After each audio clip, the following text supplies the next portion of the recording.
Oh, look at that. Typical Greg. Here comes playing. Oh, my word!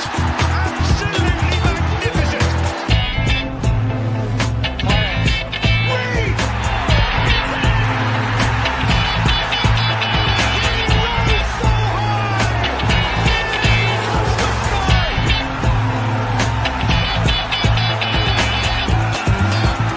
2-1 down! 3-2 up! It's meant to be! It's surely meant to be! Incredible! Be a long night. Pakatari's played it through, and Bowen's in. It's up for grabs now. He's done it. Good evening, everyone. Welcome to the Sunday Night Takeaway Show, episode 74, with guests as always. And yes, commiserations to Arsenal for actually kind of getting 3 points over the line against West Ham. Controversial as it may be, at the end of the day, there's only one thing that's got to look at themselves, and that is obviously West Ham themselves. But obviously, always, it's good to see him back in the show. Jez, how are you, mate? And how did you feel about today's game? Yeah, thanks for having me back, man. It's good to see Uncle Rod as well. And it's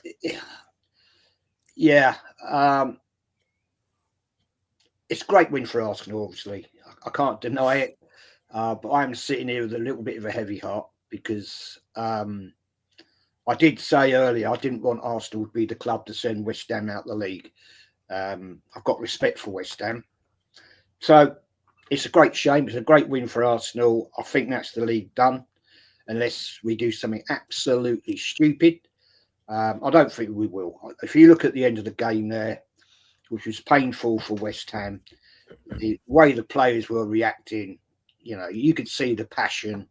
They want it so much, and respect to them for it. Of course, it's of course it's. I'm not going to sit here and gloat. I'll tell you that now. Unfortunately, it was definitely a foul. There was no question about it. As soon as the referee pointed to the centre spot, I thought, I'm not sure about that. It could have gone either way, really, at the death. But I mean, West Ham, fair play to them. They played their hearts out tonight. They gave it everything, put us on the back foot a bit. But unfortunately, in the laws of the game, you can't put your arm across the goalkeeper's throat. That's impeding. But I'll have to say this, you know, come on. Arsenal at corners don't actually act nicely, do they? They like to impede a few players. So, unfortunately, today for West Ham, it didn't go your way. And, I'll leave it there. Thank you, mate. Appreciate that. Cotfather, welcome back into the show. And that I think Uncle will be joining us at some point. And that, how have you been, mate? I mean, if you look at it, we all talk about the games over the weekend and that, and of course, you guys.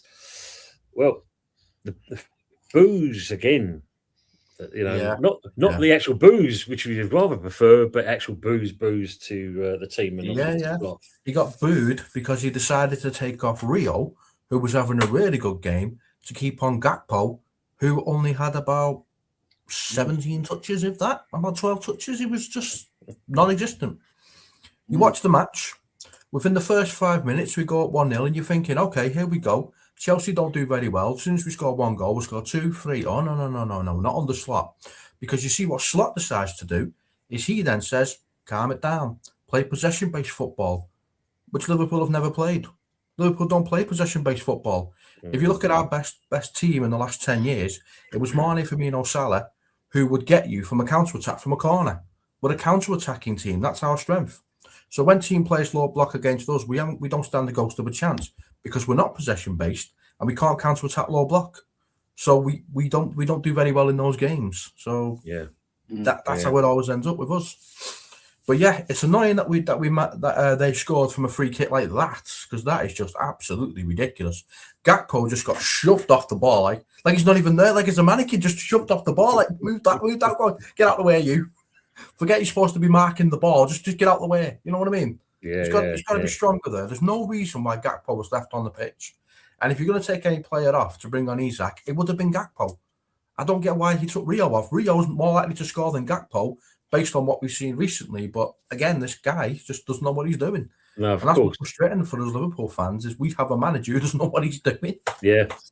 I'm just going to bring Uncle in. I'm just seeing on the Sky here that they're showing the replay of the incident, and yeah, I mean, I wouldn't say he's kind of like exactly kind of giving the karate chop into Raya's neck, but I mean, I'm glad in certain respects. Looking at Hermansen come flying in like Billy the Fish now, I'm glad he didn't connect with anyone. He completely flies over everyone into the goal mouth, but that would have been even worse. Let's bring him in because he's been a while. Yes, people. How's everybody? I got rods. How you doing, Jess? You I'm good. I'm good. Been a long time since we spoke, but yeah, it's good to see you, brother. Listen, just got to say right off, yeah, I know it's not the platform for this, but I consider you as a good pal of mine. And what's been happening with you and everything that, yeah, it's bang out of order. Yeah, man. Bang out of order. I say it's bang out of order.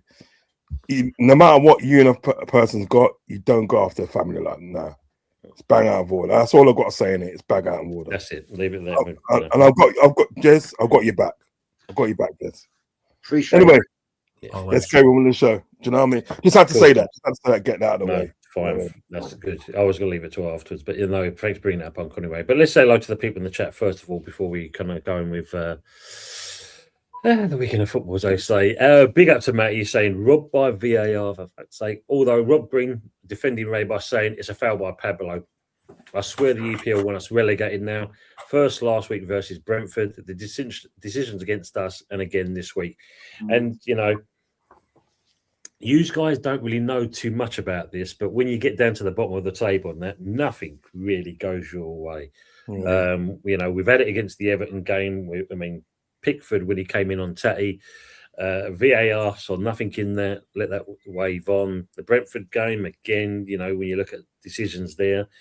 And obviously, today was a little bit controversial, but as I said to Jez and Copfather behind the scenes, there's only one club that's got to really look at themselves, and it is us. We've put ourselves in this position, and that's the reality of it, really. Matt also says, come on, Leeds, do us a favour tomorrow. I mean, that's what we're out for. Hope so. Yeah, exactly. But like he says here, Spurs also have a game in hand as next weekend Chelsea play Man City in the FA Cup final. So after tomorrow, they don't play until the 19th. So they're going to be a little bit fresh. And as he's saying here, we play next Sunday at 5:30. What a stupid time to play. Mind you saying that, Matt, it could be 7 p.m. like it was for Spurs last week. So when you look at something like that, that's Sky and TNT mucking around with things. It's the 12 o'clock kickoffs I don't like. It's more money though, isn't it? Come back for the Champions League as well, and they give you a 12:30 kickoff. Thanks for that. That makes sense. Big up, Daz. He's saying, turn it to everyone. Got it today. Come on, Leeds. He's saying, and of course, as Matt's saying here, our goal difference. Even when we finish on the same points as Spurs, our goal difference has killed us, and that was definitely, from the beginning of the season where Nuno didn't exactly get things right. Good evening, Russ. He's saying, oh, come on, it was a foul. Okay, in the grand scheme of things, you could say that. Seen him give them, though. Well, I've seen him give them. I've seen him give them. Yeah, that's the problem. That's the problem again. It's subjective referee, and another referee wouldn't have given that. Another VAR wouldn't have given that. That's the problem. It's not objective. It's subjective. And let's face it as well. What I can gather, everybody is fouling everybody in the area. It wasn't just Raya that's got sort of like. Oh no! I'm watching now. You just see Lewis Skelly's pulling on Mavropanos. Then Declan Rice has now got his arms wrapped around him. Yeah. And nothing on that. But obviously the foul's already committed at that stage. If you say it is the foul, I mean, let's see what's going on there. Tadibo kind of pulls in Raya's shirt. Manson comes flying in. Raya then kind of flaps at the ball. You don't see much from Pablo from this side, but then you look at it from another side now. Yeah, the ball comes in at that point. Is it enough to deny Raya? I mean, Raya goes down like a sack of spuds. I mean, over dramatic in that respect. But Rice on Mavropanos, yeah, these things are happening. So Rice is there grabbing hold of. Was it the correct decision to rule out Wilson's goal? Yes, Raya was fouled 37%. No, it should have stood 63%. Rod, Yeah, it kind of I've- reminds me of that time. Do you know when Allison was fouled and they still gave the goal even though the goalkeeper was fouled? Do you remember that? Mm. See, I've, I Two seasons ago. I've seen him given. That's what I'm saying. I've seen him given. It's such a hard one. I just think at the day, like, you know, no matter what team it is, there needs to be consistency throughout. Do you know what I mean? And then everybody knows where they're going on this. Do you know what I'm saying? Because any other day that would probably get given. Yeah. You know what I mean? You know, so I don't know. Consistency. I think we all know, Uncle. The problem is with this. You know, we know the PGMO as a business. How can you defend yourself sometimes, especially when you get them kind of saying, "So sorry, we made a mistake on that game." And you know, when you look at things like that, that makes or breaks a team. You see, you know, that's you either winning the championship, Champions League, Europa League, Europa Conference, or it's the case of you going down. Yeah. Because So I of poor think decisions. today, the referee, when he gave the goal to West Ham, I think he was 100% convinced that was legit. And it seemed to me that even when VAR intervened, he was over that screen a long time. And I thought he might overturn this. Yep. I think, Yep. I'm thinking, I mean, I know from his line of sight, he didn't see the arm across the throat type situation because he was blocked out. There's so many bloody players in there, right? And I understand that, having been there myself, but I honestly did think he was going to go over to that monitor, and we know that 99% of the time they'll go to the monitor, you know what's coming. But the way he was deliberating about it, I thought he might overturn it himself. Yeah. You didn't want the headlines. That is my problem. Referees, and we've talked about this so many times. Referees rely now; they're afraid to go against VAR. Yeah. Right. Yeah. True. Do you remember what happened when they disagree? added more minutes in and Liverpool scored that goal, and how much every rival base just kicked off at the referee for giving the extra minutes, even though the minutes were there? That's what he didn't want. He doesn't want the limelight. That's the problem. We had it in the Man United game. You know, they give it 7 minutes of added time. When if you look at it, you might as well say 4 minutes at best. And Man United got a point out of the game. You know, it's them kind of things. You know, it does happen. Like, you know, let's just catch up with some of the chat. Arsenal man, good evening. He's saying, I thought we were atrocious today. Pre-match, I was predicting a 4-1 result. However, so many players didn't turn up for Arsenal by the sounds of it. At least Matt's, he's well done for winning despite the controversy he's saying there. But as he says, not convinced at all, a bit lucky. He's also saying the disallowed goal, I thought it was harsh on West Ham. Then I saw the keeper and jump in front of Raya and then didn't get a head on it. Then later I saw another player tugging back on Raya's shirt clearly. But it's the other side of things as well that we, But as Matt said, look, we missed the big chance, one-on-one versus Raya, and he saved with his legs. And that's what he's been good at, Jez. You know, is he your player of the season? Raya? That's a good question. I haven't really thought about it, but I mean, he's going to get another Golden Glove, isn't he? Looks that way, yeah. Unless he goes and stands behind the goal during the games. But at the end of the day, I'd say he's certainly a contender for it, without a shadow of a doubt. But there's the point somebody brought in there. I don't think Arsenal were that good today. Well, I mean, look, as Arsenal saying, look, Arsenal were lucky today. West Ham played better overall, and it was quite strange because, I mean, I was working, and of course, I'm keeping an eye on the commentary and all this kind of stuff, and basically, it sounded like you hit the road running from the beginning. You I don't think we could get out of our own half at one point. No, but what that we've seen, he should have slotted that man. He panicked. I mean, if he'd been a bit more calm on the ball, Raya was already down, and he could just chipped him.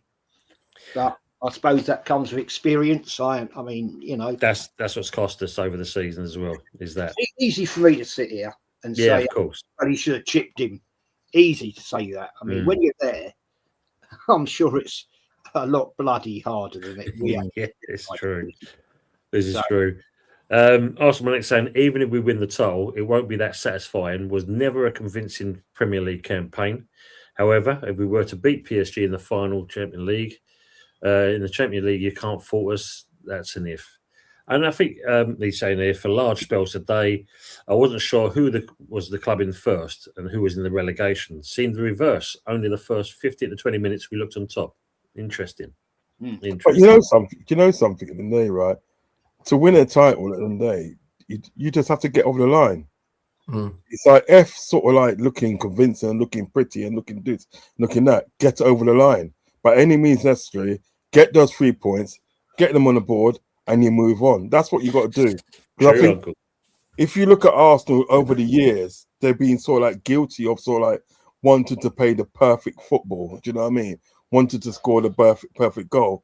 When some games they play, you just have to win ugly. You just literally just have to get over the line. Do you know what I mean? So I don't think it's sort of like as much as luck. It's as much as they got over the line by hook or crook. They got over the line. Do you know what I mean? And that's another 3 points on the board. All they need now in the day is 2 wins in the day for the last 2 matches in there, and they can get the title. That's all. That's all really. And I think Arsenal fans should be concerned about is the fact that they got over the line, get some 2 steps closer to getting the title. Do you know what I mean? Because I'm sure at the end of the day, when you're sort of like when Arsenal's name's been carved on the Premiership Cup and everything, that saying they won the cup for 2025, 2026, you ain't gonna give a shit about how you played. You just gonna care that you got the title. You got the title. There is Do you know that what I to mean? it. And that's what it's all about. I mean, a lot of the fans the old saying used to be, 1-0 to the Arsenal. And when you look at it, that was kind of like, oh, that's not good. Not being funny, Mourinho came in with Chelsea, did exactly the same thing, didn't he? It did exactly the same thing, and he didn't even any kind of complaints about that. First of all, yeah, just got to get over the line, mate. Just got to get over the line. That's what it's about. But winning titles, getting over the line, getting us 3 points on the board, and and getting a step closer to getting the title. That's what it's all about. Yeah. You've won so many trophies, so you know the winning mentality. Let's be fair about it. Yeah, the amount of Champions Leagues and God knows what else you know how to do it. So respect. That's the truth, isn't it? Yeah. And I bet you any money, Jez, half of those games that we played in those title winning leagues and Champions League, I bet we didn't play 100% good all the time. Some of the games might have been sort of like horrible to watch, but you got over the line. Do you know what I mean? I mean, you know the score, Jez.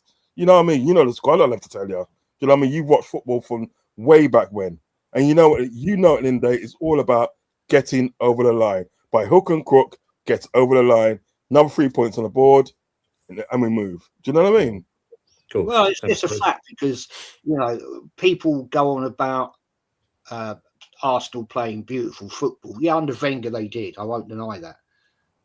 But I can assure you, under George Graham, mate, we played some fucking diabolical football. And the reason we won in 89 and 91 was because we had a fantastic defence. Yeah. We weren't 4-5-0 every bloody week. 1-0 to the Arsenal. You know what I mean? Yeah, and you move. Yeah, that's what it takes. Interesting one here from Arsenal saying, hopefully you don't go down, but even if you do, if you keep manager Nuno and don't weaken the squad, you're bound to jump straight back to the Premier League. Anyway, you're still not out of it yet. And that's the truth. We're still not out of it yet. But going on that comment there, the problem we've got, Nuno doesn't have a contract if we go down anyway. The club would like to keep hold of him. I like him. It all depends what he does. The problem is he's proved the point. You've got to think at one point we was 13 points adrift to Spurs. And then in January we signed a couple of the players. And from that point onwards, we've also got a number 2 in for him, Paco. And we then see the reversal of the fortunes and we clawed that back. And then now, as you've seen the last couple of weeks, it's been chop and change between us and Spurs. It's do we? The problem is when he says don't weaken the squad.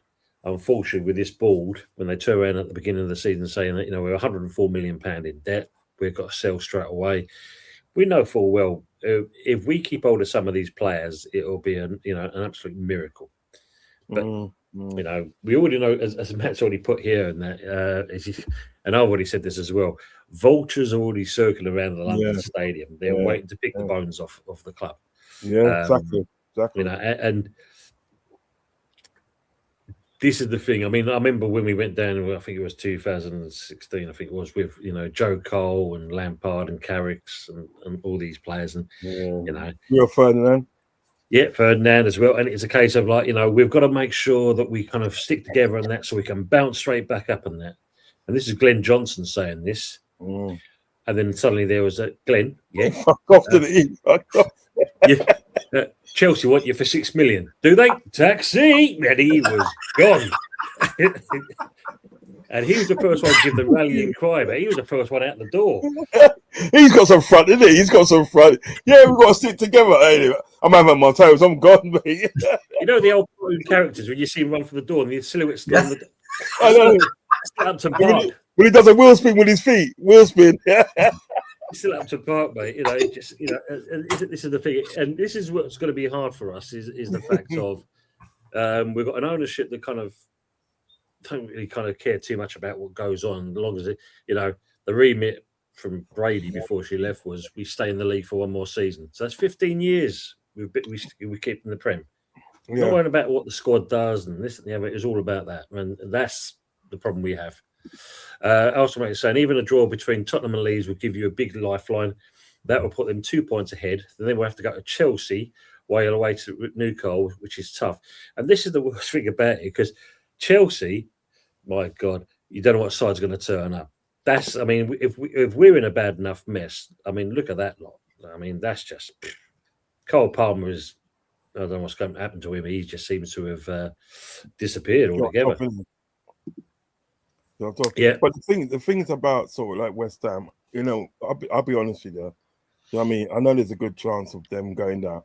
I'll be sad to see them go down because you know what it is about. I always say about West Ham. My brother, he supports West Ham. He's supporting West Ham for years.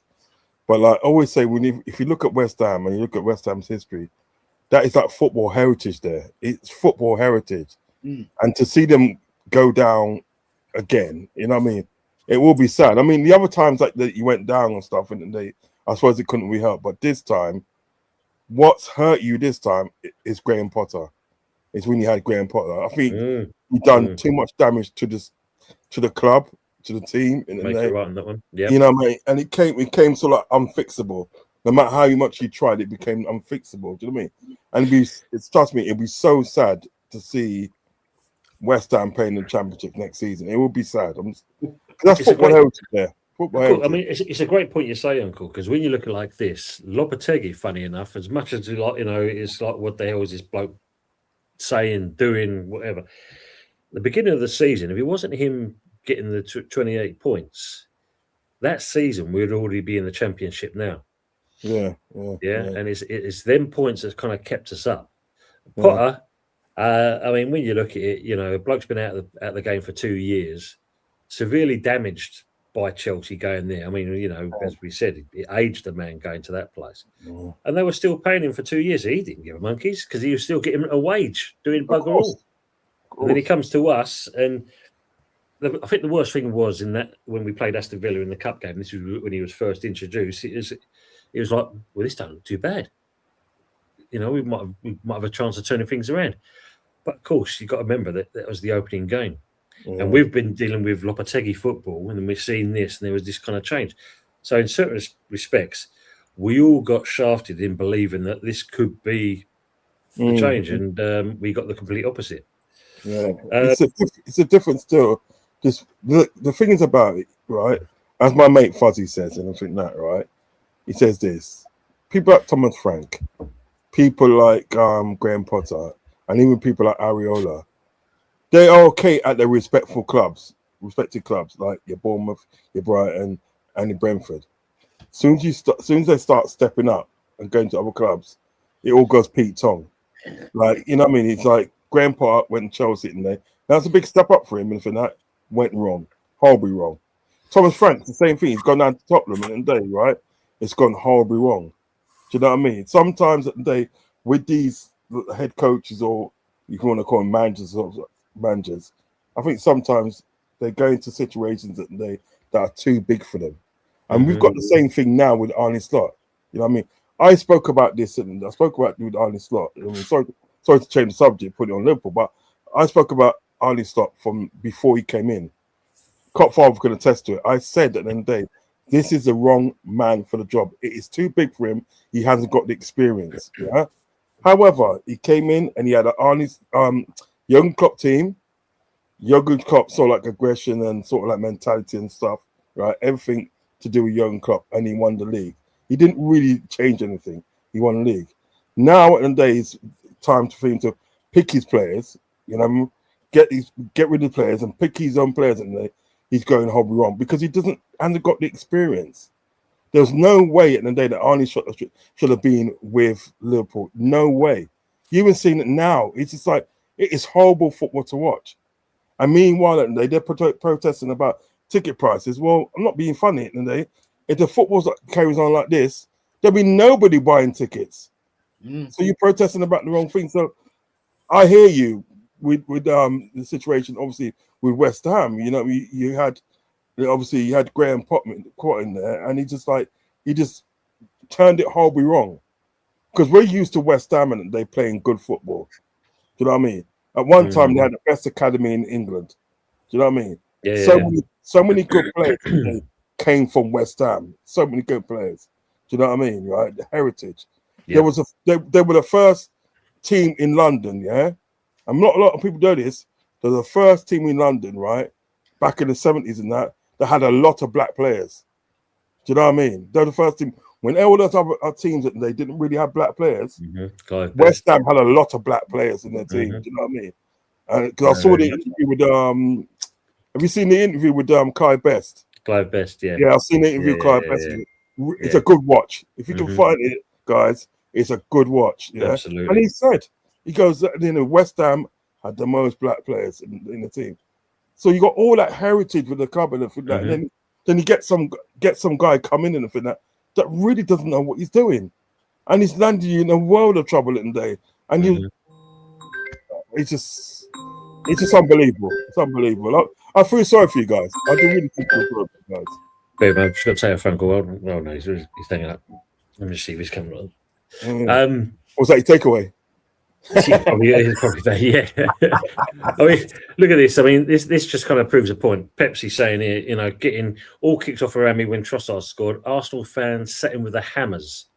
I celebrated quickly, and this basically just tells you, this just tells you how football's becoming. Yeah. When you've got something like this, that just kind of where we've mentioned this before. When you've got a stadium like we have, and we're close to, you've got the international train station, you've got London City Airport up the road, basically.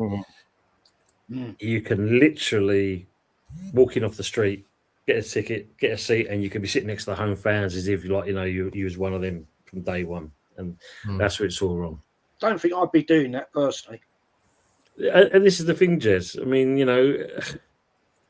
why would you put yourself in that position, knowing especially how fragile things are between both clubs? There's certain respects in some areas, but you don't sit yourself in with the home fans, especially in the situation where we are at the moment. Yeah, facts. Done that. I'm thinking this. Let's assume Leeds get a draw against Spurs, hopefully a win. That would put them 2 points ahead. Let's assume both of you lose to Chelsea and Newcastle. It will go to the final game. And I've heard this there's a few people been saying that this could go down to the wire and there'll be a point that separates who goes down and who stays up. We just got to pray tomorrow night, and it Leeds Spurs, isn't it? Tomorrow night? Yeah, it's tomorrow night, yeah. And this is the thing, Jez, you're relying on something else to hope that, it's enough to kind of put a damper on things. But as I said, we've put ourselves in this position. Let's not lie about it, that we we can't paper over the cracks on this. Leeds are a pretty tricky team at home, you know. Arsenal struggled. Yes, yeah. But Leeds are going to Spurs. That's the thing. Yeah, I mean, I know Spurs are fighting for their lives, like you boys are, but I swear down, you know, I wouldn't say it's a given. I like that. Sorry to cut across you. I like that thing there. Instead of banter. Oh yeah. Ross That's all right. That's quality. Sorry, Jess. Carry on. Sorry. No, you're right, mate. No, I think James wants to join, man. I think he said. Yeah, I've sent the link to him anyway, so hopefully he sees it now. You know, I've put the link to him and that. Fair enough. Because I thought he was doing his show at the time. That's why when I sent this all out. Okay. Yeah, look, as Arsenal said, there's no guarantee that Tottenham will beat any of the remaining games, Leeds, Chelsea, and Everton. You know, it's one of those. Everton especially, because Everton's pushing for. Yeah, they're pushing for Champions League as well. Let's bring him in now anyway. Sorry, mate. Apologies, I didn't see you earlier on. How are you, James? Oh, you're muted. Right. Don't matter, mate. You got £2 out of me. I know I sent a super chat to you to send me the fucking link. There you go. Refunds in the post already, mate. Send it to VAR. Fuck me. I know, isn't it? Evening, Chris. Right. What was saying, Tony? Mate, I mean, I was working and I was saying to these guys, I was I had the phone in my hand. I'm looking at the commentary and all I was seeing in the first 20 minutes, and that is that literally was camped in their own half, couldn't get out.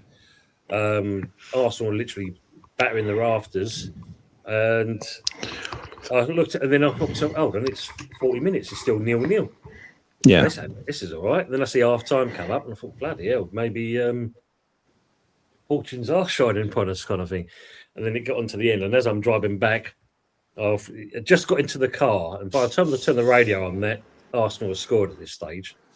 So that was an interesting drive back home at that point. I think people think I was probably Doolally at that stage. Yeah. Then I see the equaliser. Then I would have been pulled over the old Bill saw me at this stage. And then, of course, hello, VAR. And I thought, oh, fuck, here we go. Yeah. For me, mate, it's blatant corruption there. Like, for me, and I debate anyone. Arsenal have done that all season long at corners, at free kicks, at sort of set plays all the time. And yes, Pablo's arm is up there, but I think Ray has not got full control of the ball anyway. Do you know what I mean? And for me, it took him 17 replays to look at the fucking incident. Yeah. Like, do you know what I mean? And it's like you're doing everything in your power to not give the goal. Do you know what I'm saying? Listen, I'll say this, I thought West Ham's game plan was spot on. Absolutely spot on. They made the pitch big. They allowed Arsenal to go down the sides. They made sure that every time Arsenal were getting pressed, Ray will go long. It was perfect. When I got to half time, it was all right.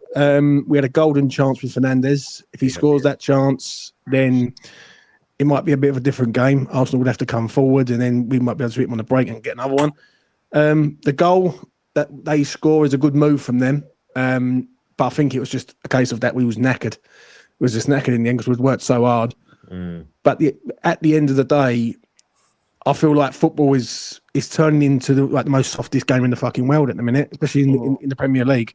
Do you know what I mean? And you can, I can safely say this, you would see that incident on Saturday afternoon coming up, and it won't be a foul.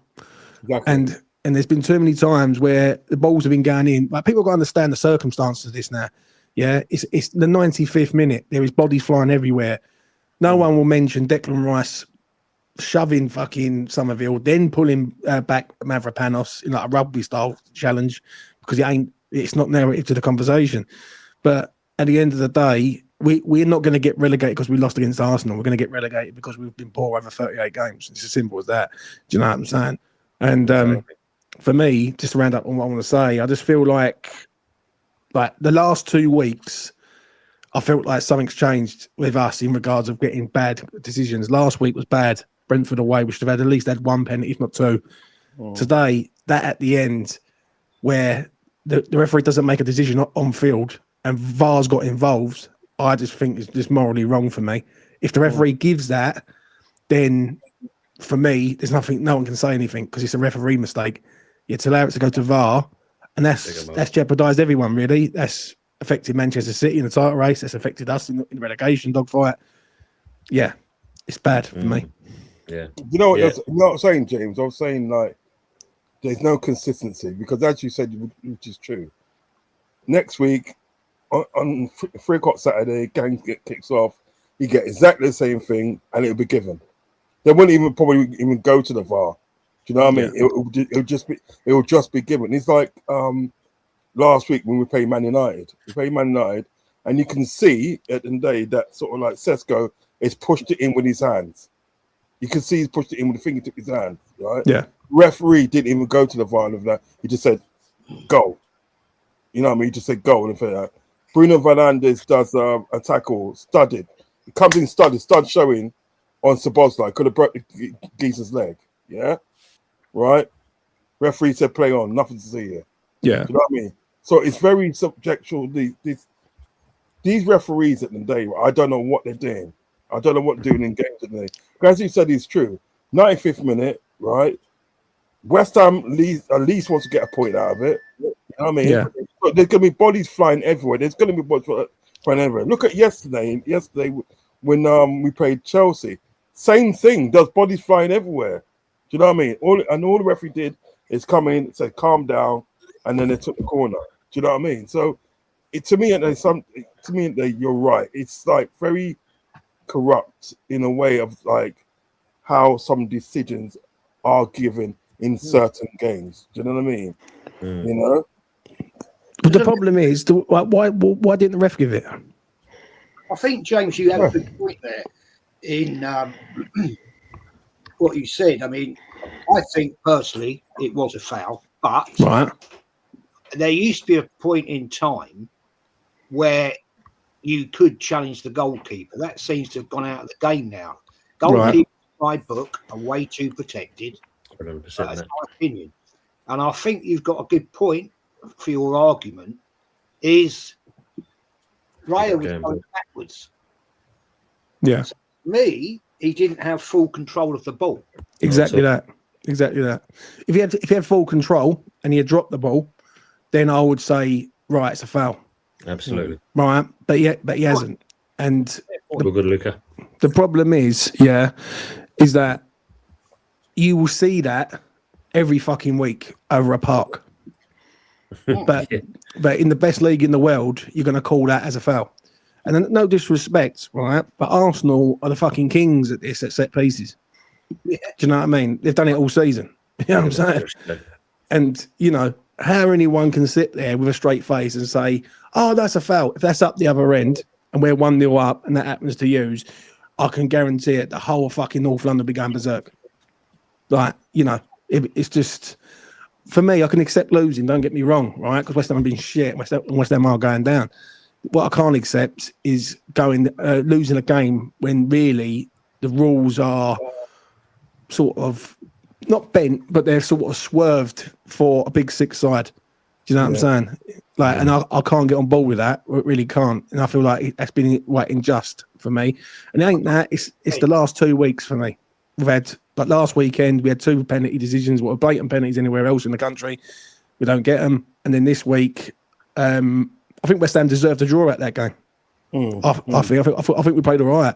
I think what it was, the tactics were Nuno done. Arteta was running out of ideas and he was changing people and rotating, and he had to go for it, Arteta, with extra attackers, which obviously helped us because then we could hit you on the break. Yeah. The issue is when that ball goes in, you see that everywhere up and down the land on a Sunday afternoon. You see that all the time, and to not allow that goal to go in, and look at 17 replays, Jez, fucking hell, like. How many more replays do you need? Like, do you know what I'm saying? I agree. I meant to say this earlier, right? What is the point of having a linesman nowadays? True. Yeah. There's no point. He didn't put his flag up for a foul. He just stood there. If you look at the replay of when this foul took place, he didn't put his flag up. Now he had a clear line of sight, which the referee probably didn't have. Yeah. The referee gave the goal. right? He pointed to the centre circle, blew his whistle, move on. What is the point of having linesmen? They don't do anything in a game, do they? You know, What's the point of having referees? What's the point of having referees? true. You know what I mean? They get it wrong. They get it wrong most of the times. You know what I mean? You know, so what's the point of having referees? You know what them arms will do? What them arms do? You go get together, right? Referee blows the whistle, and then when he blows the whistle and you start playing, he fucks off and for that, and so that everybody get on with it. Yeah. Do you know what I mean? That's what he wants to do. Thing is, for me, right, I don't care where you watch football around the world. Yeah, that is years ago. I've been brought up on football from the proper Premier League era, like the Barclays era. Yeah, right. Yeah. That's never a foul ever. Do you know what I mean? And we're in this like sort of woke fucking society right now. That at the moment something happens and someone gets touched, it's an automatic free kick. Do you know what I'm saying? And the problem is, if you're going to be consistent, but don't pick and choose the games where you're going to be, you're just going to jeopardize it. Do you know what I mean? If that, I can guarantee you, if that was Newcastle versus fucking Burnley, it wouldn't have been half as hyped up as it was today because they knew that jeopardizes both sets of fans. Do you know what I mean? And what it was for me, they decided that, I don't know. And it took them 17 fucking replays to do it. Do you know what I'm saying? And it's going to, like, I'm not going to say that's going to relegate us because I think we've been shit for all season and we deserve to go down. Yeah, the issue is that there's got to be fairness. There has to be. Yeah. Do you know what I'm saying? Fair. The thing is, James, there's one game you've missed out before that, the two games you're mentioning, and that's the Everton game. When Pickford came out on Saturday. I mean, that again, you know, they couldn't see it. Yet, funny enough, suddenly someone finds an angle from another side where you can clearly see Pickford coming in. So why didn't they see it in the first place?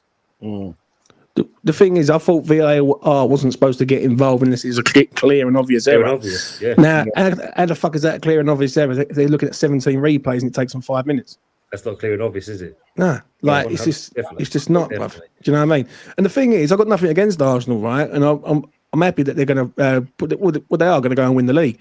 So I know a lot of Arsenal people, and they're all good blokes. Do you know what I mean? I might not like their football club like mine, but they're all good geezers. Yeah. The issue I've got, there's got to be an element of fairness, and I think there's a lot of biasness here. Do you know what I mean? And I feel like that's wrong for me at times. Do you know what I mean? 100%. Because there's a comment I'm going to come up. Sorry to interrupt you there, mate. Because there's a comment going to come up that I did hear this on the commentary on the way home. But just, can I throw this one in? I think this is an interesting point. So the ball goes in the back of the net, right? The referee gives it, right? Because he hasn't seen a possible obstruction, whatever you want to call it. Yeah. Right.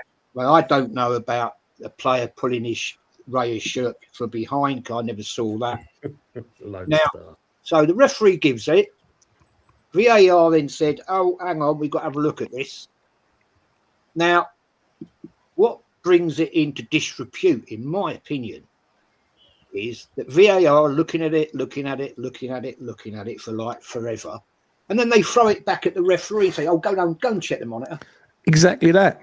So who's actually making the decision here? Exactly that. And you know what? Fair play to you, Jez. Fair fucking play. Because you're an Arsenal fan and you could go the other way and go, "No, it ain't a foul," and like be sort of blowing smoke right out there. Yeah, that is such a fair comment. That is literally fair.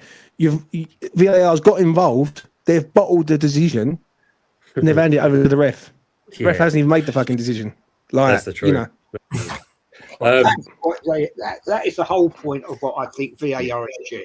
If they're going to jump in, it's like an appeal court, isn't it? Yeah. Right? Basically, right? You've been convicted of doing something wrong. Yeah. And you go to appeal court and they go, "Well, we looked at it and we're not. Well, we had a look at it, but now we're putting it back to the original judge." But look how many fouls there is in that box. Like Declan Rice is fouling 2 of our players. Do you know what I mean? Well, this is the comment I want to bring up, James. This is the comment I want to bring up. Sorry to interrupt all you guys. Is this one? And I did hear this on the radio. Trossard pushes Pablo into Raya.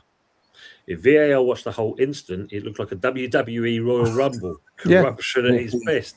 And these are the things. I mean, if the pundits are saying this as well, because obviously there was two of them, you know, there was Kerry Dixon and I can't remember who the other one was both having a ding dong with each other because they're saying, well, no, that should have stood kind of thing. And the other one's like, well, no, I know I'm an Arsenal fan, but at the same point, yeah, it's a bit harsh, blah, blah. But yes, they did say about this. Trossard pushes Raya into Raya. But then when you look at the other things, I mean, Hermansen, he doesn't really make contact with anyone. He just goes flying into and completely, you know, this, no disrespect to Hermansen, but as always, completely misses the target and flies into the goal mouth by himself. And but let's be straight here, right? I just want to say this quick. If you're at Crystal Palace away, final game of the season, Palace are 1-0 up, and you need a draw to win the league, and you score a goal like that from a set play, every Arsenal fan is crying their fucking heart and soul out, right? So this is where you've got to be. And the problem is, it's football fans in general, right? Because they would only go with what they believe because it's the club that they support. And if it, like, you're not going to be all together in this. Do you know what I'm saying? Like, and I agree. Listen, I'm going to let Jez land on what he wants to say, but I agree with 100% what fucking Jez has said. And it's a fucking big point that the referee is made to make the decision when he didn't even make the decision in the fucking first place. Do you know what I'm saying? So should the rule be then, if you have to hand it back to the referee that the on-field decision counts, then shouldn't that be the rule? This is the point. Carl, big up Carl in the chat. Yes, I 100% said it was a foul, and I stand by that. But my point is, Carl, what you missed was what I was saying is, my point I was trying to land was, why does VAR intervene, overturn or make the sort of overturn it, put the doubt in the referee's mind, and then throw it back at the referee anyway and say, well, you made the decision then. Because the reason being is, right, they did not know what to do. Yeah, exactly. That's the real reason. And listen, right, anyone can be sort of biased. I can see the people in the chat cheering us on. We can't wait to go to the championship. No fucking VAR, son. Do you know what I mean? So fuck that game. Yeah. That's what I said earlier. Yeah. So I'm not really worried about it at the minute. Yeah. The issue is what is right, and what is wrong, and there is no fucking middle. Do you know what I mean? And until we get this right, you can't go and literally. We have done an Arsenal fucking set piece on Arsenal today. And we've been done for it. Yeah. How does that make any sense when I could probably go through Arsenal's fucking 20, 30 goals this season and find a set piece where they are blocking, they are pulling, they are manhandling. Do you know what I mean? And it won't be mentioned because it's benefited them today, right? But it is what it is. Do you know what I'm saying? I disagree about it being a foul with Jez. Right? I think you're in the mixer there, yeah. And Raya is going for something where he's not fully committed, and it's sort of he misjudges the flight of the ball when it goes through his hands. Yeah, so I'm not. Richie, when I looked at that incident in full, this is my take on it. There are so many shenanigans going on in there anyway. People pushing, throwing each other about, holding each other's shirts. Arms being held, and all God knows what's going on. Jesus Christ! I mean, I'm glad I wasn't refereeing the match. That's all I'm going to say. I wouldn't know what to do. Let me ask you, Jez, what did you think of Kavanagh today? The ref. I thought he did all right. I think there's a couple of decisions I thought a bit wobbly. Yeah. But some of the yellow cards he gave, I thought, really?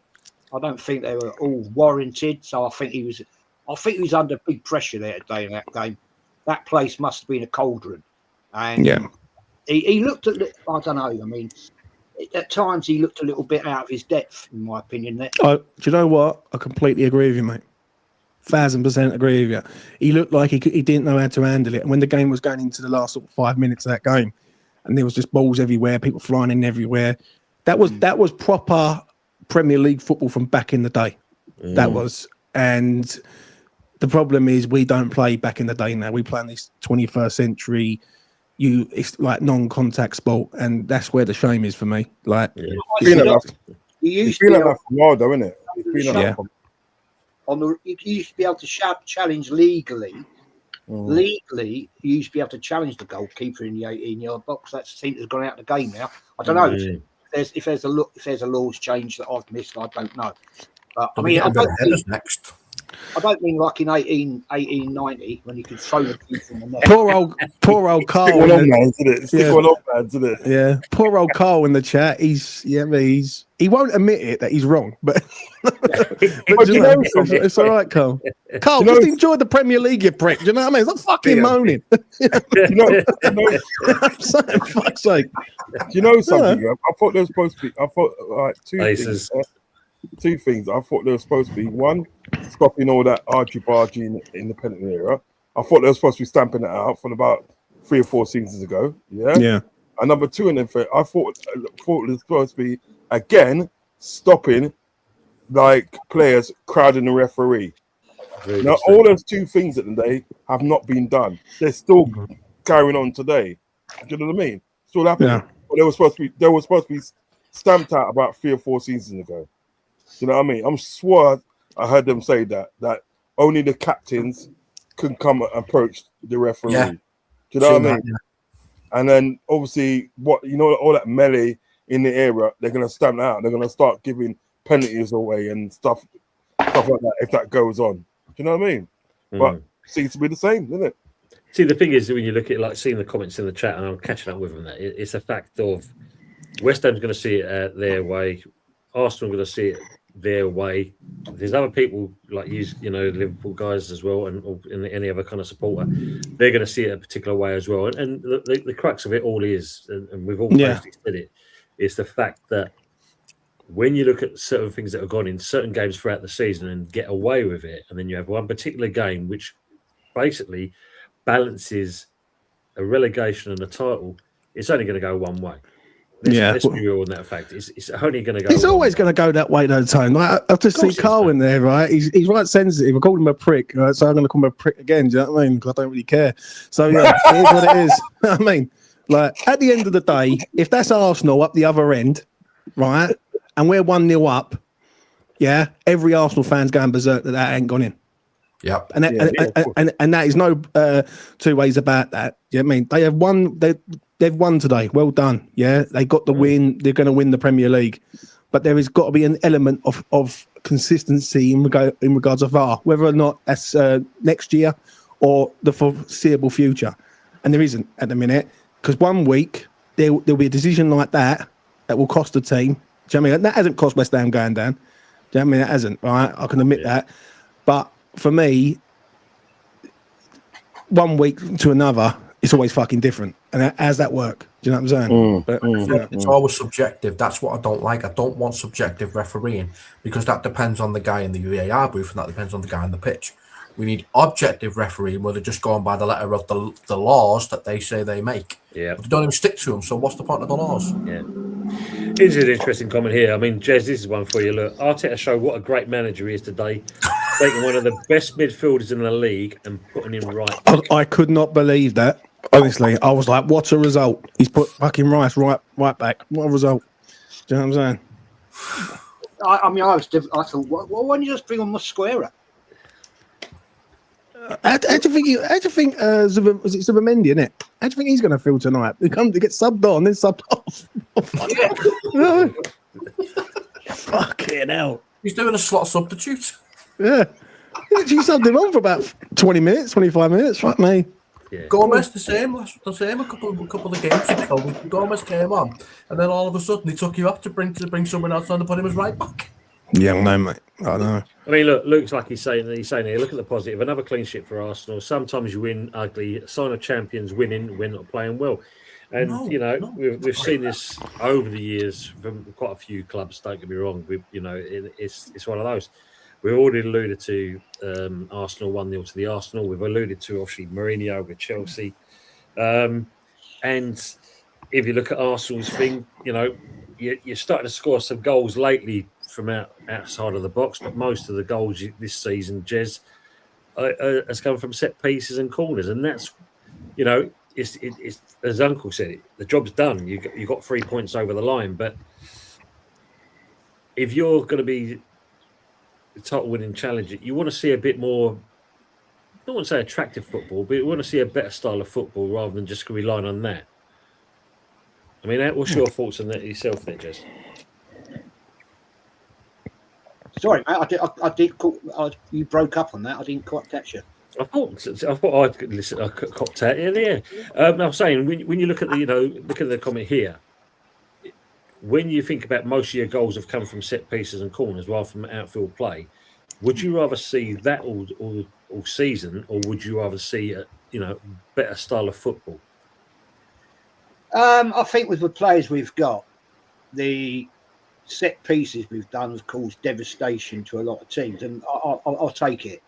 Right? I mean, I'm yes, I'd love us to play the pretty football that we did 20 odd years ago. Nobody can deny that. It was fantastic football, but the game's moved on now. We ain't got them players anymore in Arsenal. Absolutely. So at the end of the day, we get what we got, and if that means winning by set piece, let's not forget also that the own goals. Let's not forget that. We've had a few of them, but at the end of the day, I'll take it because I want to win trophies, and that's what I've been asking for the last 6 years, 7 years. Evening, Colin. Yes, isn't it also a concern the fact that you were so far ahead of City just a couple of weeks ago that you had to go for wins like this to win the title? You should have won it weeks ago, to be honest. I agree. This league is extremely weak. How the hell are Liverpool 5th with 11 losses? Please explain that to me. Please. How? I agree with that. I mean, to my mind, everybody says the Premier League's the best league in the world. I disagree. It's not. So, I don't agree that it is. We've got some very good teams, two of which have not performed well this year. Liverpool, what happened to you lot? But We are down slot. Man City went through a rocky stage and then turned it around, as they always do at this time of year. We've seen it so many times before. And Arsenal have done exceptionally well with what we've got. Yeah. I still don't rate the manager, and it will be stuck with him for another season minimum. There's rumours already around that he's going to get another 3 years, whatever. And so there you go. And this little twat, I'm a racist, am I? Oh, okay, didn't know that. Why are you a racist? What? No. Why? Have I said anything that's racist? Nah, mate. Just No. ignore him, I Jez. don't know. Jez, you know what I mean? The fella's a mug, man. Leave go right. He's a Fucking mug. VAR, mate. That's what I care about. Do you know You know what I mean? Fuck VAR. You know what I mean? It's I what think it is. I think the VR is racist. Yeah. You know, The one thing I will say, we're with Arsenal, yeah, which from outside looking in, I don't think it will be sustainable to play like that next season. I think it's all right this season, but I think next season teams will figure out. If West Ham can figure out we're fucking shit and we look like we're going down, better teams will be able to figure out with better players on a counter attack. You know what I mean? The way it was today was basically give Arsenal the ball in areas that they can't hurt you. That's what it was, really. Do you know what I mean? And make them go long and direct every single time. So, it's one of them ones, really. But I think Arsenal deserve to win the league this year. They do. Mm-hmm. They've been the best team in the league, best defensive team in the league. Best of the bunch. They are Stoke City of the Premier League this year. Do you know what I mean? You know what I mean? And when you used to go to the Britannia years ago and moan about it, you have become Stoke. So there you go. What an accolade there, Jez. Michael P. said Paco got a red card today for calling the ref a cheat, so a big fine's going to be coming his way. Wow. Thierry Henry, welcome into the chat. He said Odegaard and Drossard finally done something for you. Oh, dear me. Look, 0-0 38 times and relegated. Yep, that's us all over. Get up, Jam boy. We deserve this, and as James just said, I mean, Vincenzo saying the writing was on the wall for West Ham when you bought that sack of crap, Traore. Absolute waste of money. Yeah, well, right. Tone, I'm going to make a move, because I've got to go and do a player ratings. I'm going to give me full James, analysis on that. on. Do you know what I mean? Listen, have a good one, lads. Jez, you are going to win the league, mate. So chill out, son. It's coming back to North London for you, but and enjoy your Sunday night, people. Take it easy. Peace. Thanks, James. Take care, bro. all these look, West Ham declare goals a clear foul. William Hooper saying, evening, gents. Hard luck today, Tony. But at Arsenal, we have a total to win. Of course, you do. Did think you did play well, though. You're not down yet. If there's one team to bottle it, it's the original bottlers, Spursy, as he says there. Appreciate that as well, Will. Let's hope so. Yeah. Good evening, Paul, as well. Evening. So I'm catching up with the chat here. Good evening to Darren Sullivan. Sack Arteta, we win Champions League and Premier League. Enough is enough. That could have been ugly today. Yeah, that's the point. True. Do you know what I find? Do you know, I'll tell you one of. I know this is nothing to do with it, but I'll tell you what would upset me. Right, if West Ham go down, Millwall come up. Big up Aussie Ange. Oh, Yep. God. Yes. We won't have the fun days. You know what I mean?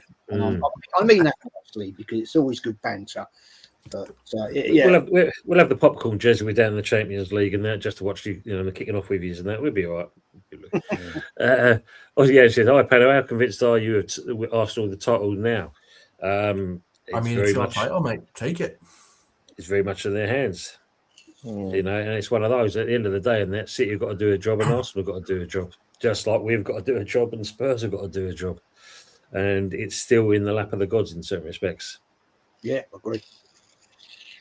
Big up to Undesirable. In all actuality, Newcastle is Judgment Day, and that is the truth.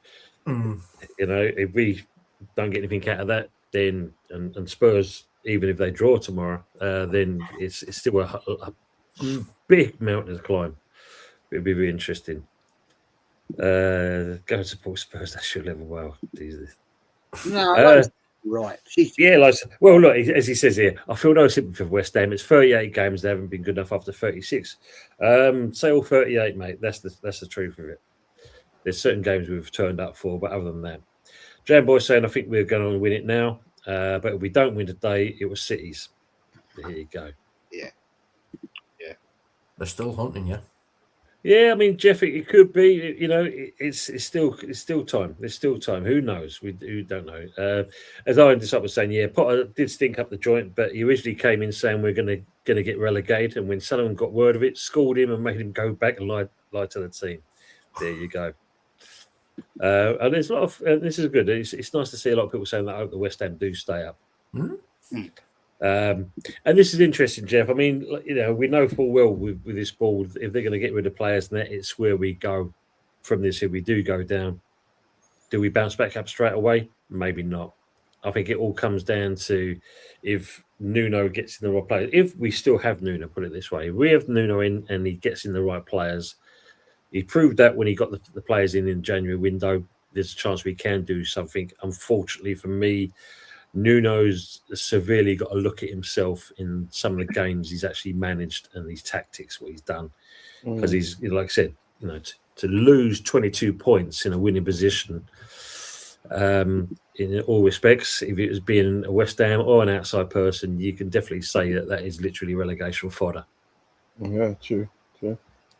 I still think it's good. I still think it's good, though. I still think it's good, and he's probably just what you need if you do go down, because you don't want someone to come in and change it all up again. You just want someone to keep it the same and try and battle to get back in the Premiership again. Because if you can keep certain amount of players in your team, you got no problem bouncing back up again. You got no problem. What players are you worried about losing, Tony? Where you look at it, Somerville, Mavropanos, Disasi will probably go back to Chelsea. Fernandez. There is the talks of Bowen possibly could leave. And then, of course, it's the fact of, you know, Traore is going to go, which is not going to be any real loss, but it's their main ones. Youth, obviously, is mentioned as well. Yeah. You know, and when you look at it, that's more than your spine that's being taken away. I mean, we haven't got to worry about, you know, Wilson, Tatty, and Pablo. I don't think anyone's going to be coming in for them three, basically. So you can basically say we're kind of safe on do you want Gakpo? We're getting rid of him. We're throwing him in the dungeon. Do you want him? Oh, Jesus, man. What about Lucas Paqueta? Gone. Is he gone now? He's got ages ago, man. I didn't even know, man. I didn't even know. Sorry about that. Where did he go? Yeah. He went in the January window. He went then. Where did he go? Gone back to his own club, Flamingo. Oh, right, fuck me. Yeah. I've heard rumours that Bowen, and I've no evidence. It's just some, you hear all the bullshit, don't you? That Bowen would like to go, would be interested in going to Arsenal. Now I don't know if that's true, but who knows? Who knows, man? Who knows? He could do because he might want to. He might want to stay in London because obviously Well, no, his missus apparently wants Yeah. to stay in London. Yeah, The two clubs that are failing. I mean, the Arsenal thing, I think, is just a rumour there. Just, I don't think there's any kind of meat on the bones. The two clubs apparently that's in question. Liverpool's always been touted about over the last couple of seasons, anyway. But the other one is actually Newcastle, believe it or not. Newcastle seems like a better fit. But Danny Dyer, I don't think she wants to leave. Where she is. Close to her parents. They've got a close connection, so I don't see them going there. As Paul used to say, we should get BAC back as sponsors. Remember all those years ago, we sang BAC means back as champions. South Bank, yeah, absolutely, yeah, Paul, what a good shout. Look, don't treat them like finals. We'll lose them all, which is possibly could happen there. Problem is, I doubt the EPL wants Spurs to get relegated, and there is this as well, isn't there? Yeah, you can say there's obviously a lot of for financial reasons. Well, you got to think they've got £1 billion stadium, and you imagine that as someone was saying, Spurs travelling to Lincoln City kind of thing to play there.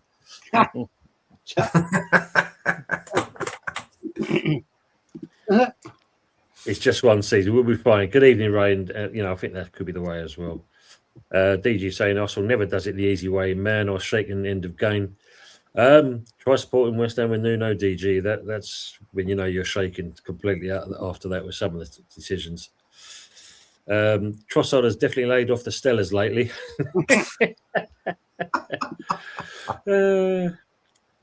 Tony, do you realise how lucky you are to have Jez on today? We are always lucky when we get people coming on here, Lone Star. Now, I mean, I'm lucky I'm on here myself, so that's what says it all, basically. So, exactly. Watch VAR save Spurs from losing to Leeds. This is as Paul says here, look, fans suffer, managers get paid off for being shy. Yeah. Let's look at Liam Rossini, for instance. I'm sure he was crying all the way to the bank with that £25 million he had. And what's it? Graham Potter got 60 million, didn't he? Yeah, that's what I'm saying, 60 million he got. That's been look, could have been worse. You could have had Liam Rossini.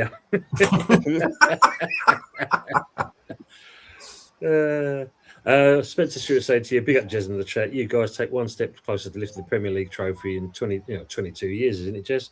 22 years, man. Yeah, 22 years, man. I was a young man then. I was a young man. I was 42. You know what I mean? Not exactly young, is it, pal? Good evening, Jeff. Good to see you. I was very young last time you won the title. Yes, I mean that's the one thing I said right last night. I did a show about our game today actually, and the 30th of May, the Champions League final. On the 31st of May, I'll be 65, and I said, Arsenal, please don't fuck it up. It's going to be the most worst weekend. And 65 is quite a big number, in life. I thought, please don't cock it about. But you never know with Arsenal because PSG is going to be a tough game. But yeah, it will be. It will be a tough game. It will be a tough PSG, game. man. That is a scoring machine. That unbelievable. We could have beat them. Exactly. We could have actually beat them. That's the problem I've got with that. So I think you guys might actually beat them because we could have. You look at, Paul saying here, sorry to interrupt on this one. I'll come back to that as well, actually, got Parvo. We're the only team in the Premier where youngsters won titles under 16s, 18s, and 21s. But the first team, actually put to shame kind of thing because at least the youngsters are doing something. So that's. Do you know what I find crazy, Tone? Is that 3 years ago, 3 years ago, you won a bloody European trophy. Yeah. And now we are, you're in a position where you're likely going to get possibly booted out the Premier League. What the fuck has gone wrong? You know what happens though, Jez? You've got a team, a title-winning team, and then the following season other teams pick the bones out of it. Do you understand what I'm saying? And I think that what's happened to West Ham in some respects, because they had some really good players there. Because I watched that final when you won it, you know what I mean? And following season, the heartbeat of West Ham There you go. went to Arsenal. Do you know what I mean? Yeah, it's true. It's true. He went to Arsenal. Declan Rice went to Arsenal. Do you know what I mean? So it's always important if you win titles and so forth, is to keep the crop of players with you so you can kick on. But when you lose the heartbeat of the team, it then becomes harder. Do you know what I mean? You know, I don't know if I'm making any sense, but it does become harder losing the heartbeat of the team. No, exactly. I mean, to Tipsy and that, we hope that we don't do it. Let's do as well, kind of thing. I mean, like going back to what Jess said, when you look at it like this, I've always said this. Once we won that Europa Conference, David Sullivan suddenly, well, fuck, I've got to spend money now because I've now got to elevate from what we've done this season. We finished 14th, bear in mind, in that season, and yet we won the Europa Conference, unbeaten. And it's a fact of you should then look to move up the next run of the ladder. And he thought, no, that's not my plan. My plan is to fuck things up. Because I swear to this day, he turned and said to Moisey and that your contract's not being renewed.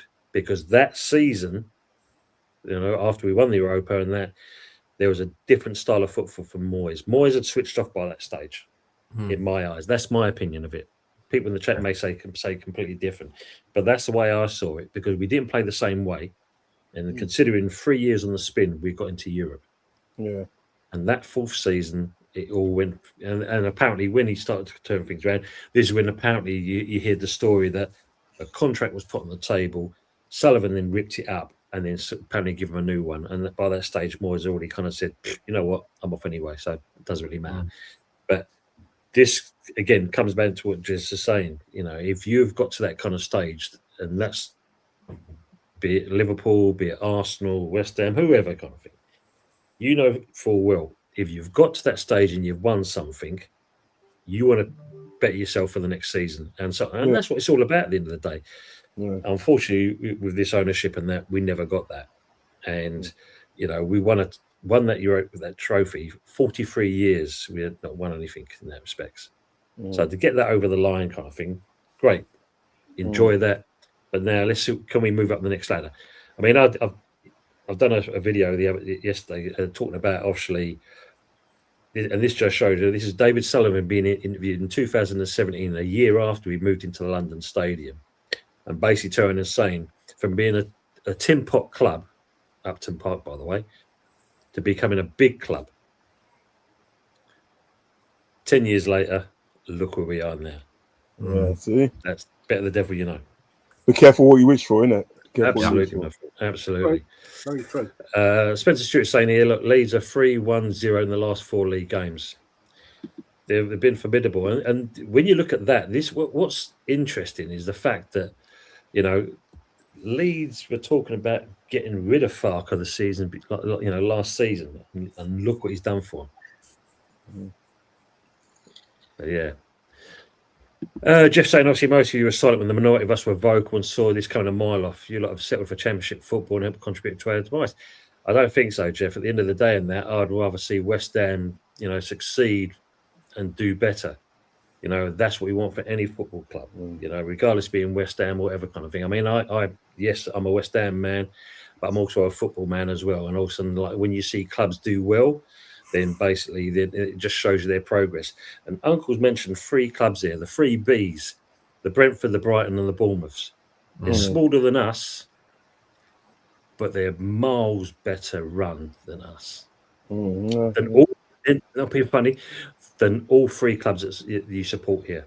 West Ham, Liverpool and Arsenal. They are better run 3 small clubs than all. Yeah, they are. They are. 100%. I agree with that. Did you say Aston Villa made it easy for Spurs with a B team? Yeah, I know that's that controversial on that one as well. Good evening, Harry, as well. Premier League is corrupt, picking and choosing VAR calls, protecting their marketing vehicle, fucking fuming, cheating. See you next Tuesdays, as it's saying there. Will says, come on, Leeds. We're rather West Ham stat than Spursy. 2 more games, Jez, and the champagne is being popped. Certainly is. My God. And hopefully you give Arteta a P45. That's a Darren would love. Good evening to Mama Flossie and that. And people in the chat, the West Ham people and that. I have spoken to Mama. Yes, it's round 2.0. Mama Flossie and the Hammers Football TV doing a watch along the Newcastle West Ham game. So, yes, big up to them. Perfect. You them Mama Flossy, man. Big up your chest. Let's just kept something. Yeah, West Ham can still help us achieve a better season by sending the Spurs down. We can only hope for. Dear me. I don't think they're going to let Spurs go down because that's one of the top 6. It brings in revenue, doesn't it? This is the thing, isn't it? At the end of the day, and that, you know, if you've been poor, then like everything else, you deserve to go down. If you've been poor and you still managed to get results, then you're in the top half of the table. Good evening, Pierre. He said, who would get the benefit from VAR in a match between Liverpool and Arsenal? Liverpool? Are they joking?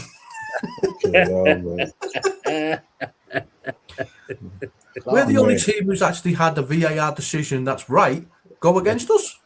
Yeah, exactly. I mean, Spurs game. It is what it is, and it is what it is, man. It is what it is. I mean, look, this is the thing that's going to rain on, not just on this show. There's other shows probably doing that, and also you can imagine this week what it's going to be like. Arsenal fans ribbing other people and that, and them ribbing Arsenal fans. 2,000 rare corruption, but you know there's other things that go on as well. But funny enough, Specsavers are closed on a Sunday evening, so I suppose you know.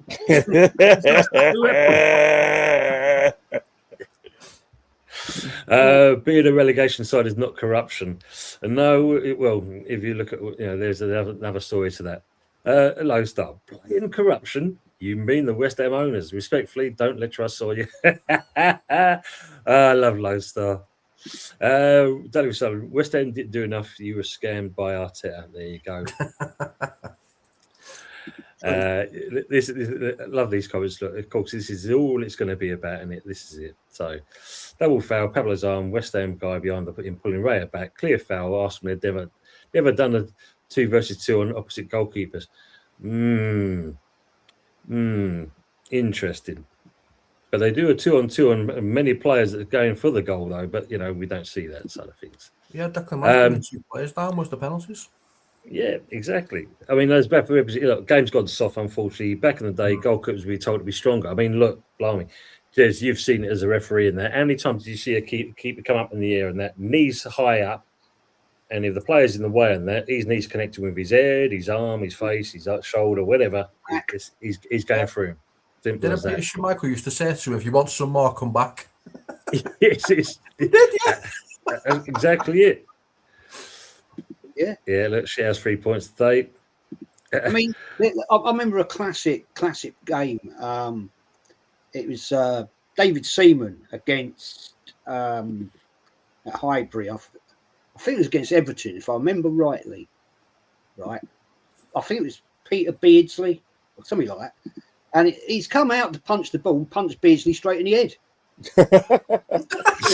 There's no foul given. It was just like, get up, get on with the game, man. Yeah.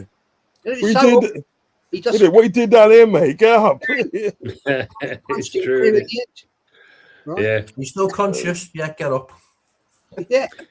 I mean, it's just only from Paul Jones. He's saying Ray was world class, no doubt, but I'm still taking Martinez. And when you look at it, Martinez did win the World Cup with his team, so yeah, you can understand that comment basically. Big up to E. Kim as well. He's saying the top 6 survive another season. What a surprise! As you said, Copfather, it's all about the model. Exactly.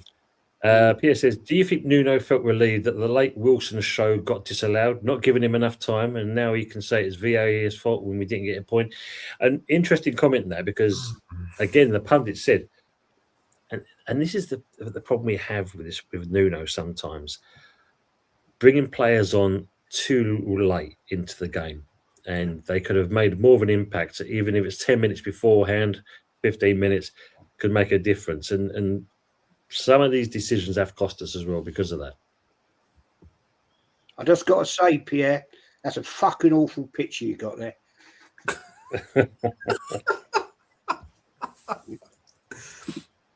West Ham, 1980. Yeah, remember it well.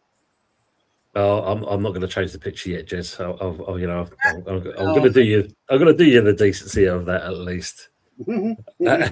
Vincenzo's is saying West Ham are going down because they didn't sack Potter in the summer. If Nuno had the summer and pre-season to work with the players, the West Ham owners have relegated West Ham, and that's the truth of it. Yep. And that's the way I see it as well. Liam, same thing. Never going to give up on them. I mean, this is one thing I'll say about us. Regardless of us going down or staying up, the one thing we will do, and I'm not too sure about the London Stadium, but with Upton Park, when we went down, many a time, we always filled Upton Park. We always filled it back up again. So regardless of that, everyone got behind the team. Can we do it at the London Stadium? Because obviously, as we know, it's not the same atmosphere as Upton Park, but at the same point, I think we will still pack the place out because at the end of the day, like all of you, we're fans at the end of the day. We just want to see the club do well. Yeah. I think exactly that. I think you've got such a loyal fan base with all the shit you've been through over the years that you won't have no problem in keeping fans at the ground. You may not get the tourists, which might be a good thing. Let's hope so. Yeah, let's hope so. I love the comments again. They're all talking about what the foul was going on about. Oh, it was 1975, Pierre. Oh, fair fucking play, man. Fair play. The FA Cup 75. Wow. Yeah, look, okay. Big up to Liam for this as well. If I go to work tomorrow, I'm getting absolutely pissed tonight. That's the way. That's the way.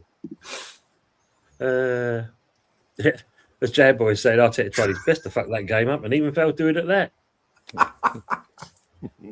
30th of May, Destruction Day, could be that. Rayo was going for the ball. The West Ham guy was pulling him back. Yeah, the decision, this could be talked about, I don't know, so, to the end of the deals. If that happens to you in the next game, you're going to come in here and say it's correct, right? If that same thing happens to you and your goal gets disallowed, you're going to come up here and tell them that's right? Yeah. Because you made such a big deal out of it. So when it goes against you, you're going to come in and say that was the correct decision. Very no, you're true. not. Let's stop lying to ourselves. Big up, Cole. He said, if you grabbed an outfield player's leg whilst running, that's a foul. The cope is glorious. Imagine you're trying to go forwards, a guy dragging you down with his arm and a guy behind you pulling you back. You're going to go backwards. Well, it was good to see that Mavropanos was, still a Greek god, and even with Rice wrapped around his waist, managed to stand up on his feet. It was actually Rice that fell on the deck, so there's an interesting one.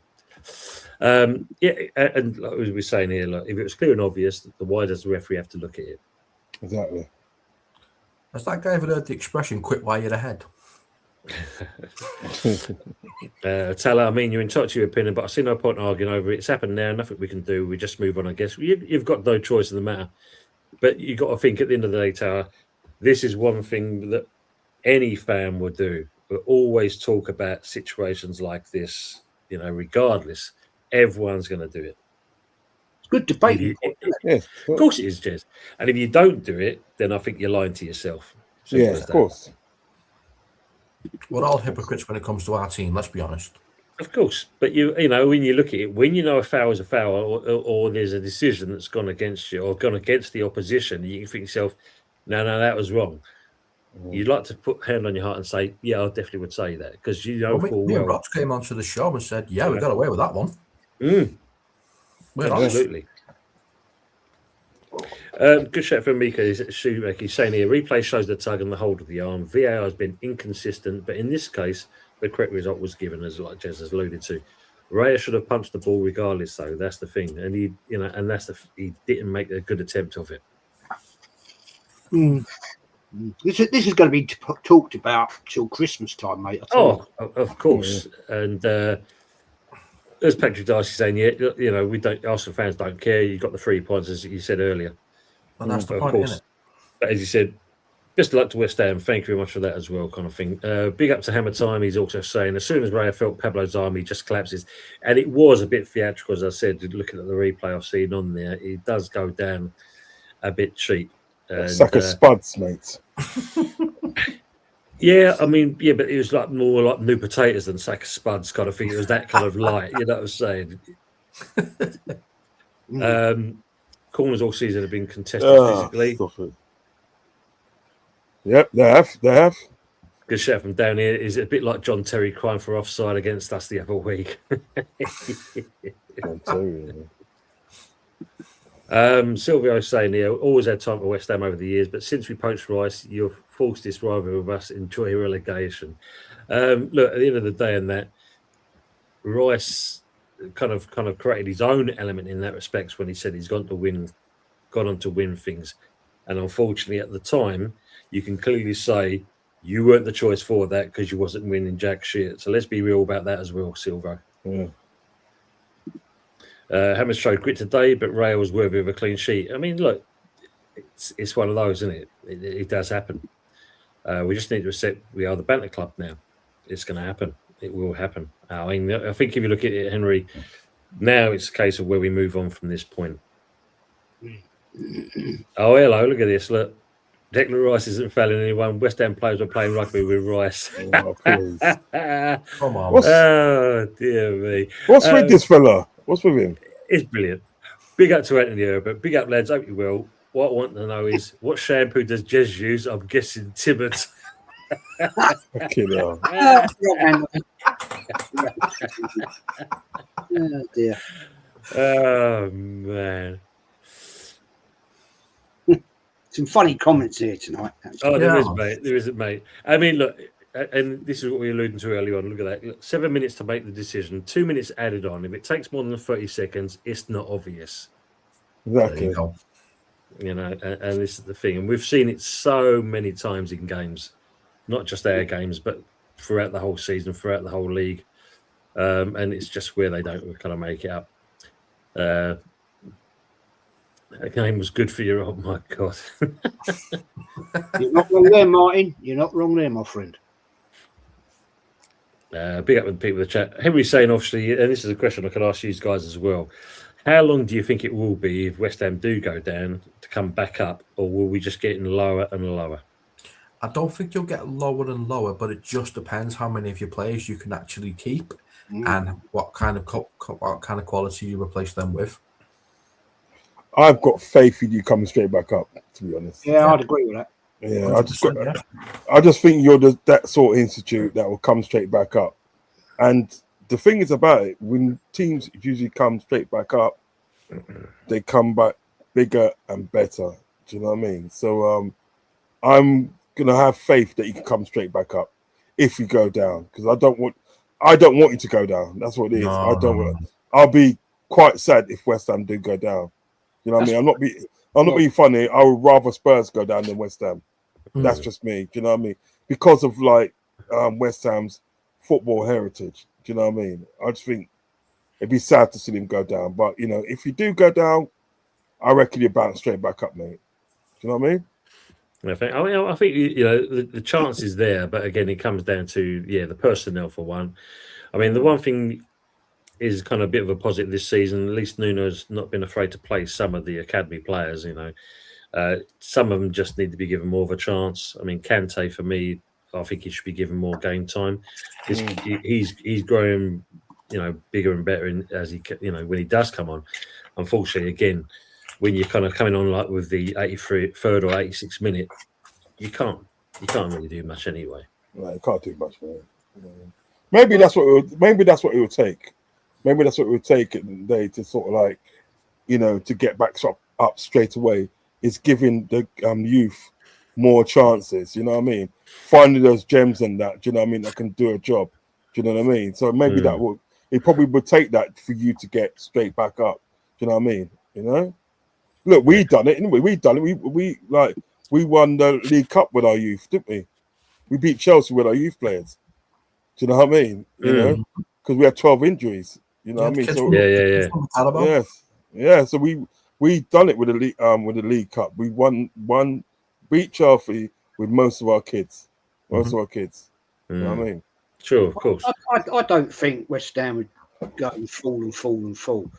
I think there's things to be sorted out internally, of course, but I think you've got just that too much to be a team that just be a Leicester City. I think too much in that, and I think your fan base will stay support.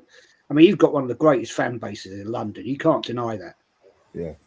And as I said previous tonight, I will feel a bit bad if it's Arsenal that sent West Ham out the league. Yeah, you know, if it's Spurs, I don't give a shit. But West Ham, yeah, I like West Ham because they've got a lot of history. And I actually got a lot of West Ham mates, actually. So, yeah, I feel a bit bad about that. I mean, how much I was saying here, Premier League football has changed for the worst, in my opinion. And 100%. you know, I think, as James said earlier, like when you think of that, you know, the Barclays Premier League probably saw some of the better football being played. And I suppose, like anything else, when you think about it, the model is changing because obviously it's all about sponsorships, stakeholders, and stuff like this. So we are seeing, of course, exactly, Uncle. It's all about the top dollar these days. What they can actually make out of it. I think they've just sort of hit a £2 billion deal for the TV rights. You know, that just shows you. A couple of years ago, a good few years ago, they made the Premier League made $5 billion profit, didn't they? Remember a couple of seasons ago, $5 billion profit. So it's all about that, mate. It's all about. Of course, it is. Of course, it is. I mean, Andy's saying that you want to keep the top 6 in the team, so they're not going to let Tottenham get relegated, and they're not going to let City get punished all the way down to relegation either. So, well, yeah, there's a few people have been saying about the 115 in there. You know, it's one of those. So, as Andy says, Jez, we've got the decision and chasing for a title, so it was the right decision at the end of the day. Big up to West Ham Bros. He's saying, what's happened with Ben White? Is he okay? Because obviously he was the one that came off for Rice going into the right back position. Apparently Ben White's got a knee injury again. Bloody hell, man. Again, I think he'll be out now for the season. I think that's him gone. And we've seen, and you know, there's quite a few clubs where players have taken injuries and that, and they're basically wiped out now, aren't they? I mean, Matoma was the other day, wasn't he, as well? Very interesting. Dad's asking, Tony, what do you think, mate? Do you think it's over? No, I'm still optimistic that, you know, we can still do a job. It all comes down to both teams. You know, the way I see it like this, the pressure was on us today. If we got something out of this game, the pressure then goes back onto Spurs. And the fact that we play before Spurs, that's the kind of, you know, do you say it kind of works in Spurs' favour or does it work in West Ham favour? And that's why you've got to look at it like that.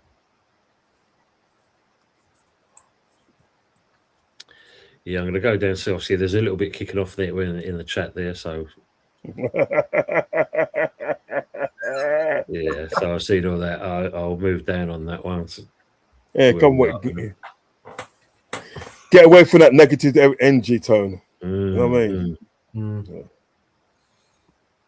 So Tony, I was going to ask you, yeah, bit off script anyway, bit off script.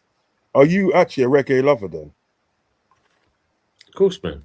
No, seriously, I like all types of music basically, apart from obviously rock, grunge, pop music. You know, everything else otherwise. Yeah. Who's your favorite reggae artist? Oh, I mean, if you look at it, you know, for me, the man, the myth, the legend, and you can't be a bit of Bob Marley kind of thing. Bob Marley every time. Calmness at its finest when you look at something like that. Yeah.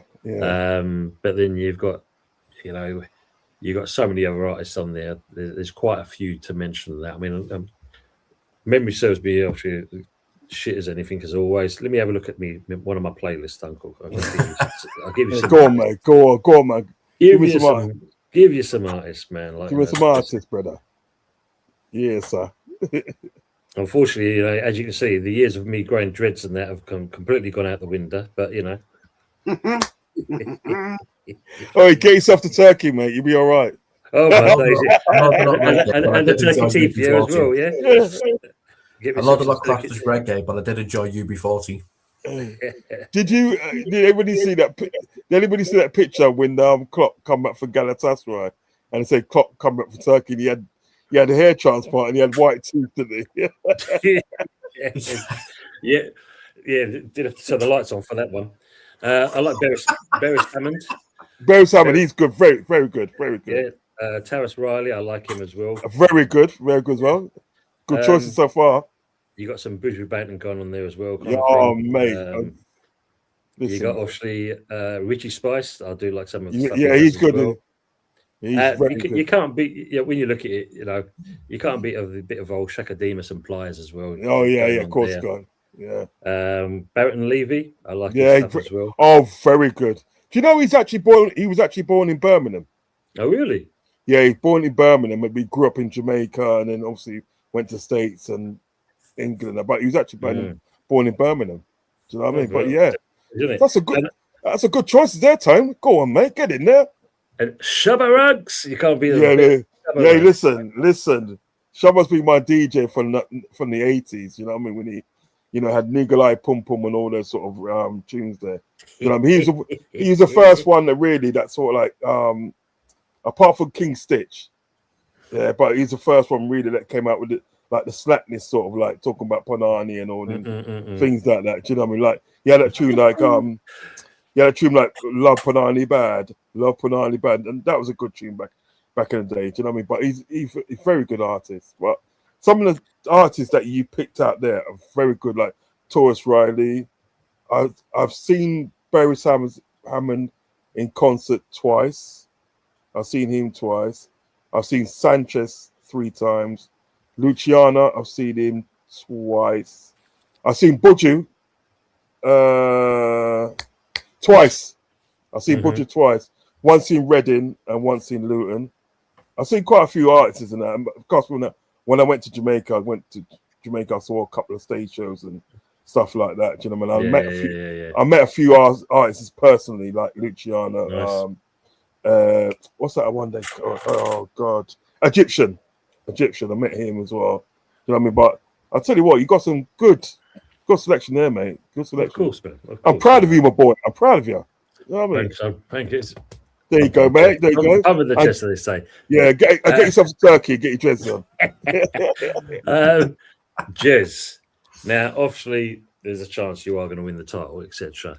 But previous to that, it was already in the talks that they were already drawing this up for this man.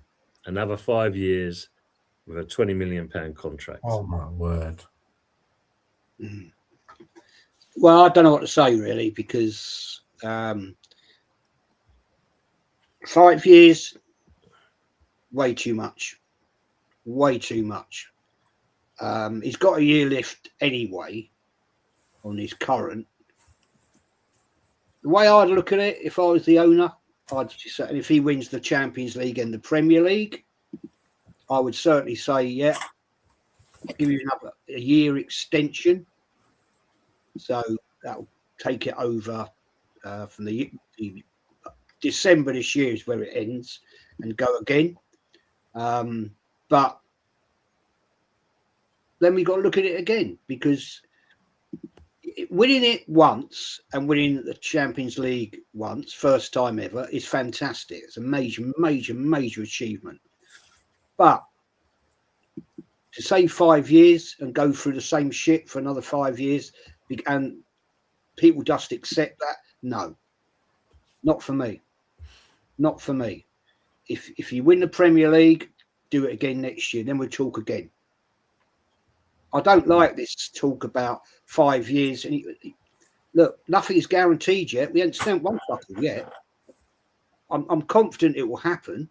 I'm pretty certain the Premier League is now done.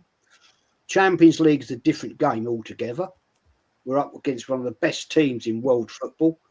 So getting that over the line is going to be a tough ask. And we can't afford any more bloody injuries. So for me, if he wins the Premier League, give him a year extension. Say, yeah, okay, well done. Now go do it again. Yeah. Yeah. Facts. That makes sense. We've not given Slot Yeah, another yeah. deal. Mm. He's still on thin ice. Mm. And the mere fact, at the end of the day, really, when you think about it, really, right? If he was to get rid of him now, who is actually out there? There's nobody out there really now, is there? To sort of like say you're gonna get now. Do you know what I mean? So it probably would be better to give him a year extension, and then you can see where you are in a year, can't you? Yeah, because You you've know got what I mean? other teams looking for managers. You've got United, you've got Chelsea, and City. City are looking for a new manager as well. And hopefully us. Well, yeah, I Hopefully us. hope. Hope and pray, my friend. Hope and pray. Been hoping and praying ever since the other day. No, since he fucking Get him out. since he before he started, I was hoping and praying. Yeah. Telling you, mate, it's fucking diabolical, mate. You know Well, what I after he mean? did actually get confirmed as he's winning the league, we saw Slot ball. It lost game after game after game, and drew and drew and drew. Yeah, you saw what was going on. Do you know what I mean? The mere fact at the day that he's still got Curtis Jones as right back is just beyond me. It's just fucking beyond me, mate. Seriously, it's beyond me. And you got like a right back you're playing as a right winger, and you got a right back on the bench. Do you know what I mean? Just where's the sense in that? Where's the planning in that? There's just no planning in it. Do you know what I mean? You know, you just put it in place, and then what he does that really pisses me off, yeah, is the fact that they sort of like when he gets desperate, he takes off a defender and puts on an attacker. Where is the sense in that? Where did you get your license from? A cornflakes box? Yeah. Do you know what I mean? You know when you used to get those things in the cereal boxes, in it back in the day. You know what I mean? Yeah. I reckon that's where he got it from, because some of his on-field decisions at the day, I'm telling you, are diabolical. He's got midfielders playing as centre backs, yeah. And even the midfielders he's playing at centre back, right, are not defensively minded. Ryan Gravenberch is not a defender. He's not. Do you know what I mean? He's a ball carrying six, if anything. He's not a defender. And then you got to put him a centre back. How's that? How do you think? How do you think that's going to turn out for you? Do you know what I mean? You know, you do these things like you kept Kirkes on all game, yeah, yesterday, and Kirkes was poor. He was poor. He kept him on all game yesterday. You take off one of your biggest threats of the day off the pitch and everything that, and keep on one of the most poorest guys on the pitch and of that. And when you get booed and everything that, right, you try turning it back and there, because you know at the end of the day, right, you're not going to take any responsibility. Far from it, you're not going to take responsibility. You turn it back and say like, well, if they put that much enthusiasm into cheering for excuse me, for Gappo. Excuse me, for Gappo. He might have scored the winner. You see what I sent you? You see what I sent you, yeah? Yeah, he goes, he might have scored the winner. Because no, if he was a better head coach, he might have scored the winner. If he was a better head coach, we wouldn't be scrapping for top 5 after winning the league last season. So, like, get the fuck out of it, all that shit, man. I don't want to hear it. You know what I mean? What I don't like is you saw my thing yesterday. You saw my thumb yesterday, didn't you, Tony? That was brilliant. You saw my thumb yesterday. You know what I mean? That's exactly what I want to do. I exactly want to do that, you know. I want to crack him by the scruff of his neck and drag him out of Anfield. That's quite good. That's quite good. Here's one for you, Jez, as well, just to kind of change things. Big up to Michael Canada Guna. He's saying, I met some PSG fans and they look very confident. What a manager Enrique is. Do you think Enrique would come to the Premier League? You can manage us. I think he's signing a new contract with PSG anyway, so I don't think he's going anyway, you know. But what he's done there, you know. I think at the end of the day, he's in a great position at PSG. Good. Thing is, as Jamboy put in, there you go. You offer the right money, people will come. That's the thing. Football is an insular place, really. Now, would Enrique like to set up at Arsenal? I don't know, but maybe not, because right now he's sitting proper and proud. So it'd be a big ask. But that's not in the discussion now, because right now Arteta is in the position of, how can I put it, greatness. You know, and the Arteta sexuals. If we win the Premier League, he's the best manager in the universe. You know what I'm saying? So, it's one of them things, isn't it? But at the end of the day's going to come one day when it's all going to go rat shit, and that's what I'm saying. Yeah, if he wins the Premier League, then he's got to see his contract out and say another year, maybe 2 years. And I couldn't disagree with it. I mean, much as I don't respect him, it's not personal. I've never met the man. I never will. I don't want to meet him.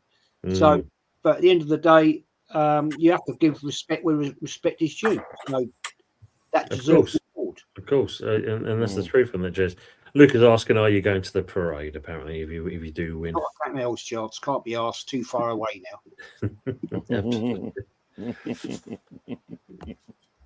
I mean, interestingly, you were saying about when you look at like the Leicester situation there. I mean, obviously, we know the poor fortune that they had when, obviously, the chairman unfortunately lost his life in the helicopter incident.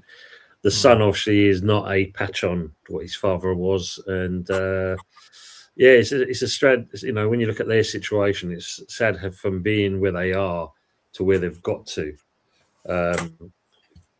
You've seen it with a lot of these clubs that were in the Premier League.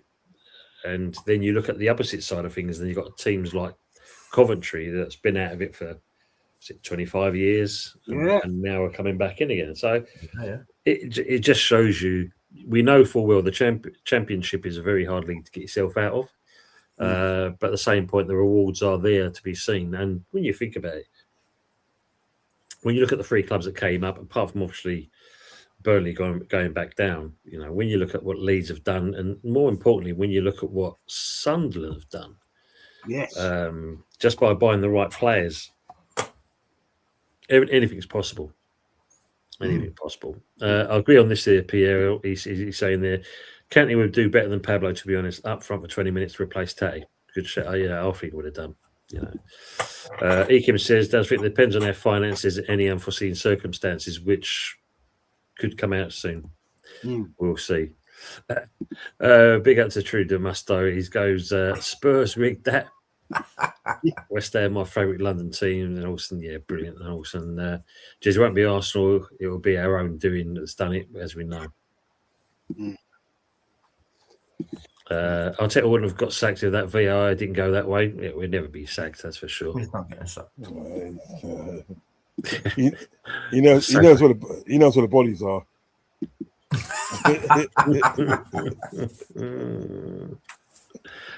This match still came is Burnley for us, nothing to lose. I mean, if you look at it, Jez, I mean, this is an interesting one. When Burnley played City, the way they set themselves up in that game, they really hampered City. You imagine if Burnley do exactly the same to you guys? I think they will. That's the sort of thing they are. They want to prove a point. They want to spoil the party. Big up, Aaron. They want to spoil the party. So they're going to want to cause drama and take it to the last game. Cliff, they got passed away. So, and that can always be a bit of a banana skin. So, it won't be an easy night out. It's not going to be a 4-5 or 5-0 Arsenal win. I think it'll be a tight, tricky little game, actually. Yeah, no, of course. Before I come to you, Aaron, I'm just going to go with Uncle because he was asking about some of the reggae artists. So, you've got Jimmy Cliff here. Russell's gone for Shaggy. Jam Boy's gone with John Holt. John Holt. Oh my gosh. John Holt, what a singer. 1,000 Volts of Holt, is it one of the albums or something like that? Yeah, that one. Bombo Clan. That's Come on. Desmond Decker as well there. Eddie Grant. But the best one on that, the unsung hero of the reggae world, Levi Roots. Yes, man. do you know Levi Roots, and they used to sing on a sound system called Sir Cox International. Yeah, that's where he come from. That sound system there, and they're from Brixton area, Blacker Dread, and all them guys there. You know what I mean? And he was on that. He was on that sound system and everything. That's where he made his claim to fame. Do you know what I mean? And then obviously, like Maxi Priest started. Yeah. Well, he started with Saxon Studio. When you said that first of all I'd imagine then was that little piano thing with a little kind of little kind of key thing that you run it across the keyboard. Yeah. That's what you're gonna say. One of those, like, but at least you weren't there. Yeah, look, I mean, Lee was saying I think he thought West Ham would have turned it around, but now no chance. Like I said, let's not give up too early yet. Jared Boy says, "Don't we all love a bit of Panani Band?" Yeah, man. That was a big tune back in the day, you know. That was a big tune back in the day. That's a skanker's tune, you know. That's it, man. In my young days when I used to go out, but I don't really go out anymore, so I'm a bit too old for that now. Leon's asking the question, Jez, would you get a hair transplant? Me and Jez already booked the airplane. We're going to Turkey, the pair of us, and that, you don't recognise us when we come back. Yeah. Buy two, get one half price, was that? Yeah. Me and Jez are becoming the new ZZ Top. That's what we're going to do. And give one of me while you're at it. Good question as well. This is for you, Aaron, and obviously for Jez. Do you think Arteta would go to City if Pep left? Or come to that, would City want him? I think he would if they gave him the option. I don't think they want him. Yeah, I'll answer that round the other way. I don't actually think City would want him. That's what I'm being totally honest with you. Yeah. I think they'd probably aim a little bit closer in. I mean, they've got their sort of club models with like the Maresca, etc. They had the Granada manager. His name's gone off the top of my head. I actually reckon they'd seek other avenues absolutely before hiring Mikel Arteta. Let's not also forget there are many better managers than Mikel Arteta out there. Whether he wins, and we hope he does win trophies or not this season, there are better candidates out there that they'll probably try and now. True. Anthony's asked the question about his just going to Turkey. Yeah, he was on his way, but the map was wrong. He was going to Turkey, but ended up in Torquay. 40 towers. 40 towers, yeah. You know, fucking hell. That was a good program back in the day. That was a good program back in the day, 40 towers, you know. Oh, beautiful. 40 towers are bad day, yo. Patrick's asking the question. I hear Arsenal have to pay Crystal Palace an additional 10 million for Eze if you win the league. That sounds about right. Bloody hell, man. Probably would be, yeah. It'd be worth it, though, wouldn't it? Well, we've got a couple of winners. You know, he scored pretty much all the goals in both legs, or both home and away, against Spurs, against Crystal Palace as well. He's chalked some points on. It's not been a star-studded, wonderful, breakout season for Eze in terms of the transfer. I think if you were being an honest Arsenal fan, maybe you'd expected a little bit more from him. But look, if we end up lifting the Premier League title and he's put points on the board because of his goals, 10 million quid. Yeah. Are you not concerned, though, with the fact of how weak this league actually is, that it's taken you this long to win it?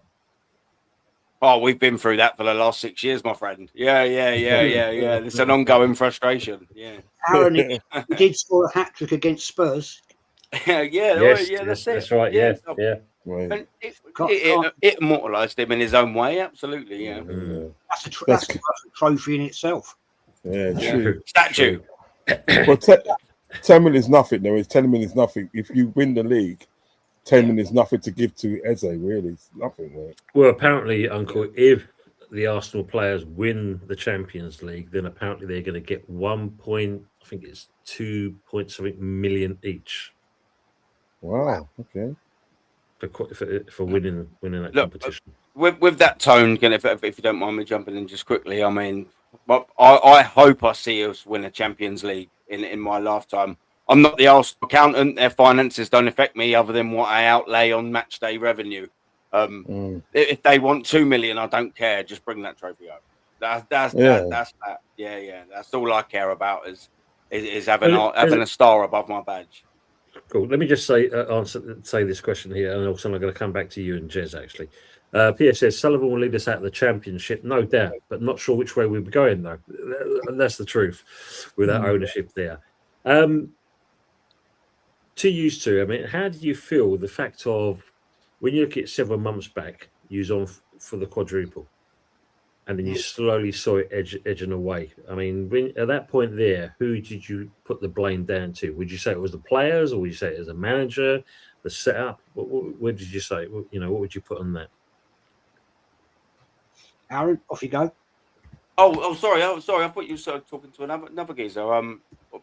Sorry. You two are the only Arsenal fans on the chat. That'll be the 10 points to Stella there, not listening. Sorry, I do apologise.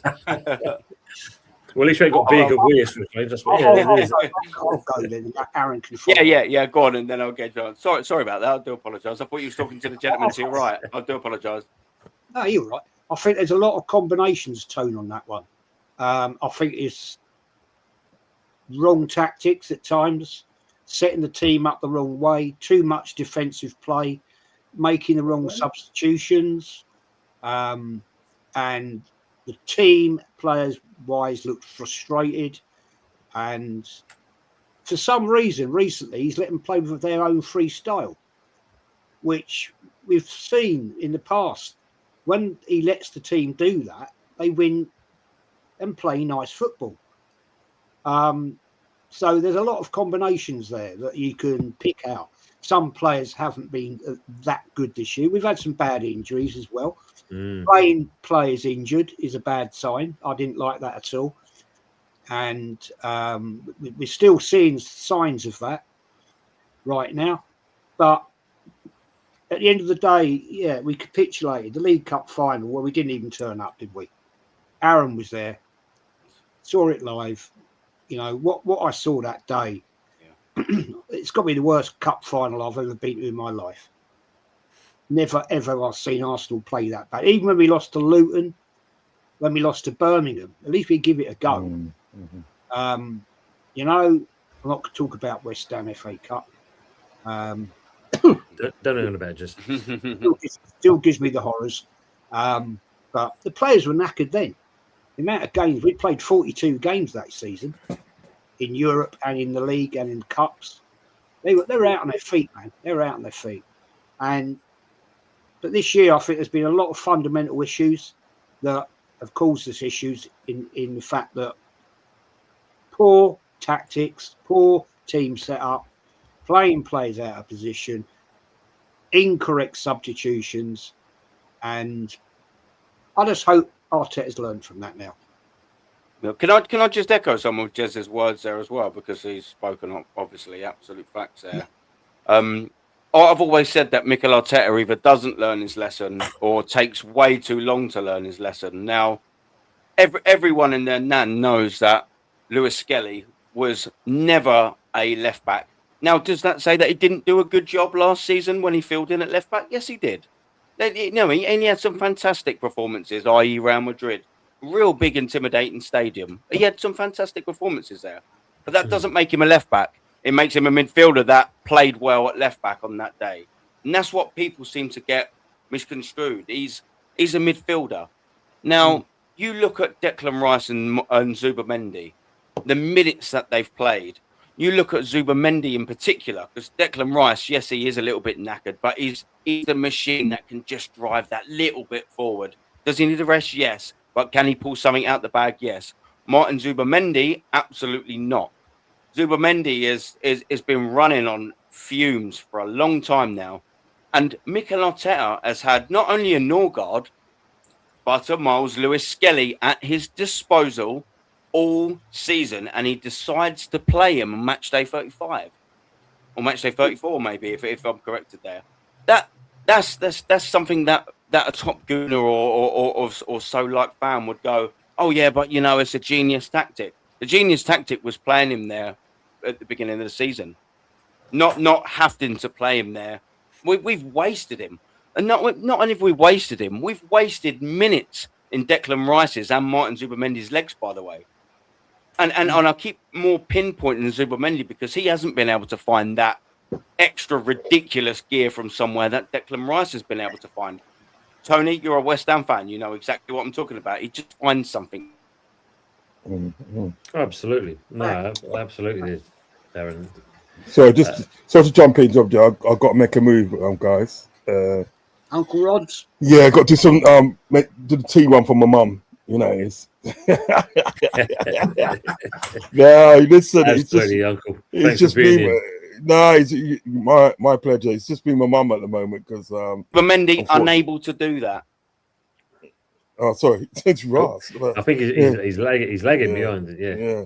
No, because unfortunately, it's just me and my mum because my dad passed away. Beginning of the year. So as always. So I'm looking after mum as you do.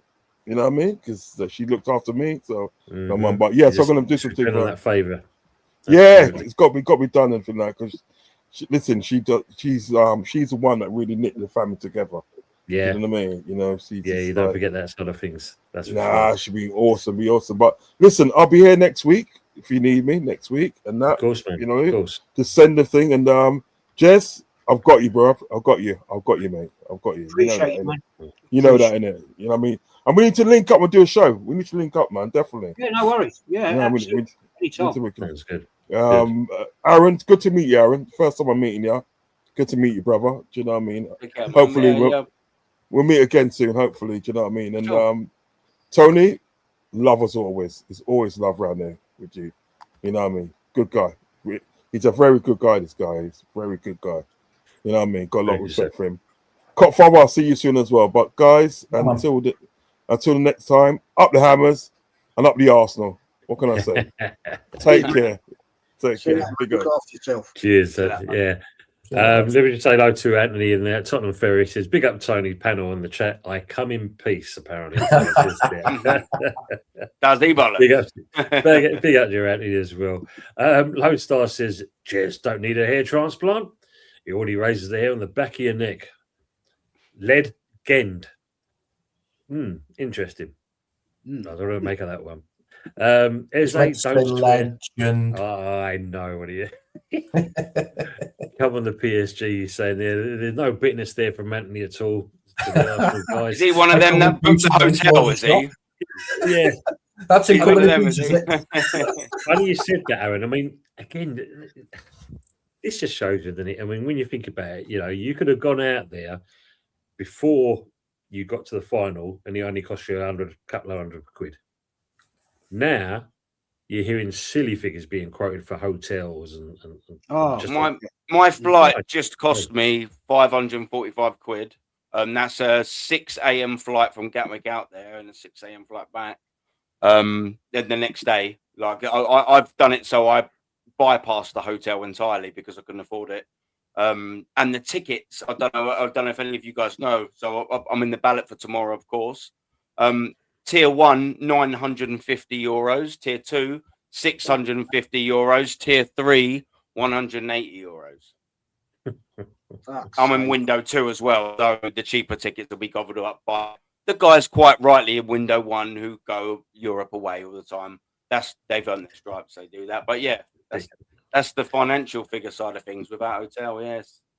So when I came out the Emirates just quickly when I came out the Emirates on Tuesday, I waited an hour because the reception was terrible, and the flights, similar flights to what I booked at, were about 1,100-1,200 quid. Yeah, I see that. Yeah. I looked up myself out of interest because EasyJet fly every day to Budapest from Gatwick, which is 14 miles up the road from me. And before Arsenal were confirmed, right, that flight was £95. What, return? No, just the one leg? No, one way. Well, either way, I mean, 95 quid. I mean, it's a lot of money, but the fact they're now quoting stupid dollar. I mean, I think it's wrong, man. I really do think it's wrong. Yeah, when you saw your side of the Champions League, though, didn't you just book your tickets anyway? There was no way you was not going to get to the final with with those teams to play. The hardest team you could have played on that side was either Atletico Madrid or Barcelona.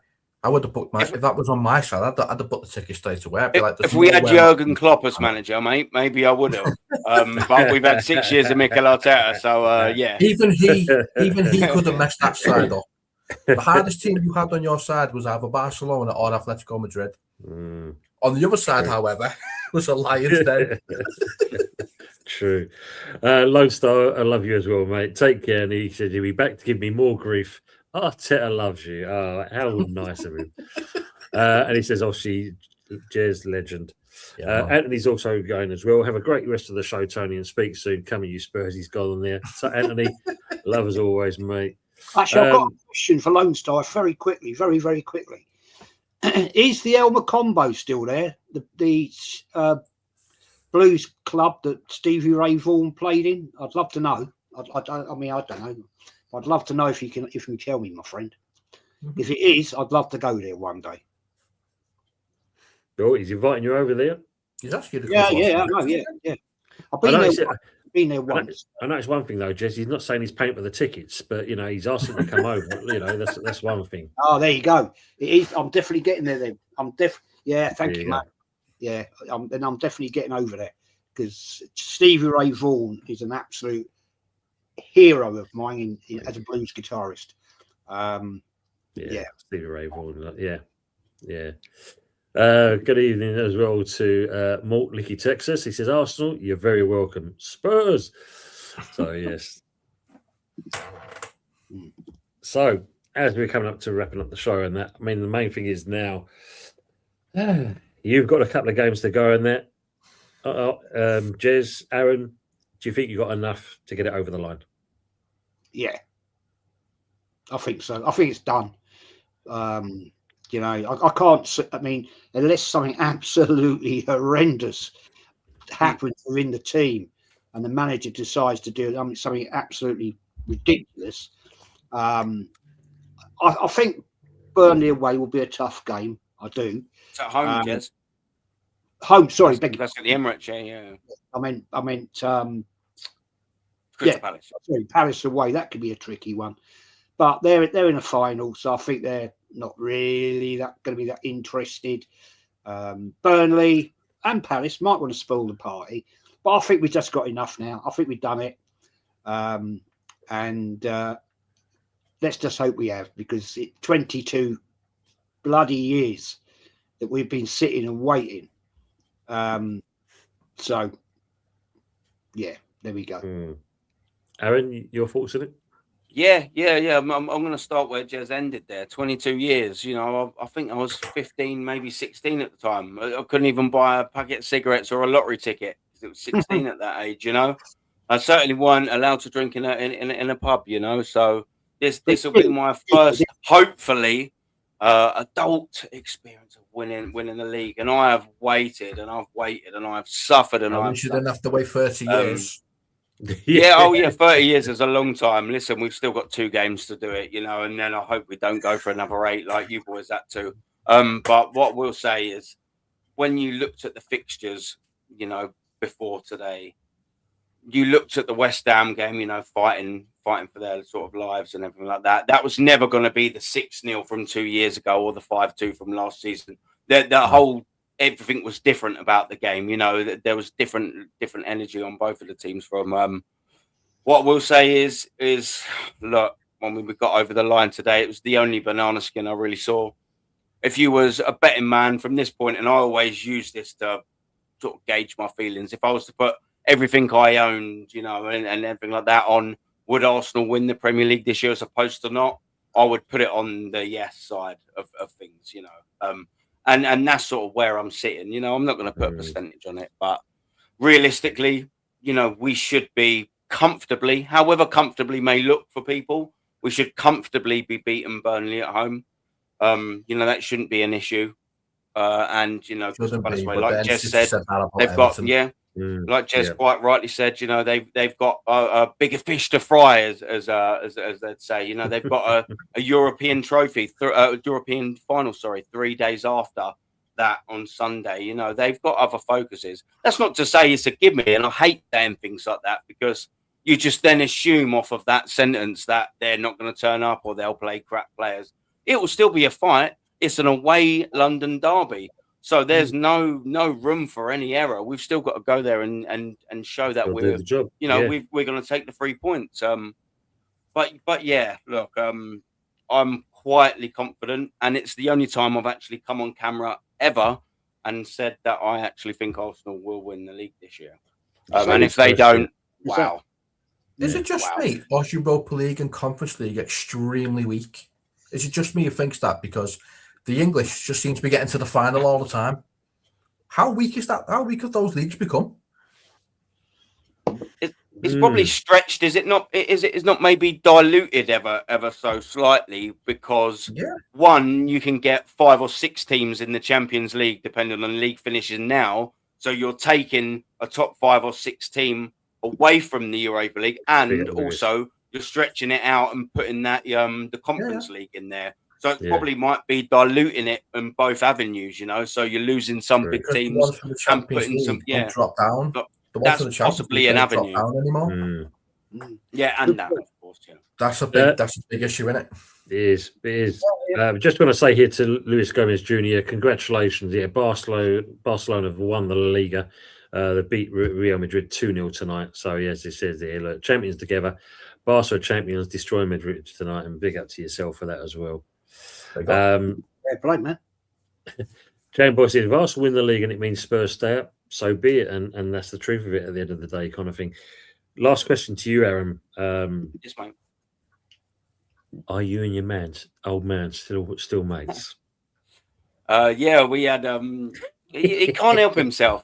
He can't help himself. So he rang me and texted me with all the fire and all the chops before the game. And I thought, I'm gonna give him this one. I won't bite back. And then he carried on throughout the game constantly. And yeah, I did ring him up at full time and give him a bit of stick. But the reality is, and I mean this is the West Ham fan channel, and it's bittersweet for me. It's bitter because I love Arsenal. I'll choose them 100 times out of 100. But I don't want West Ham to go down.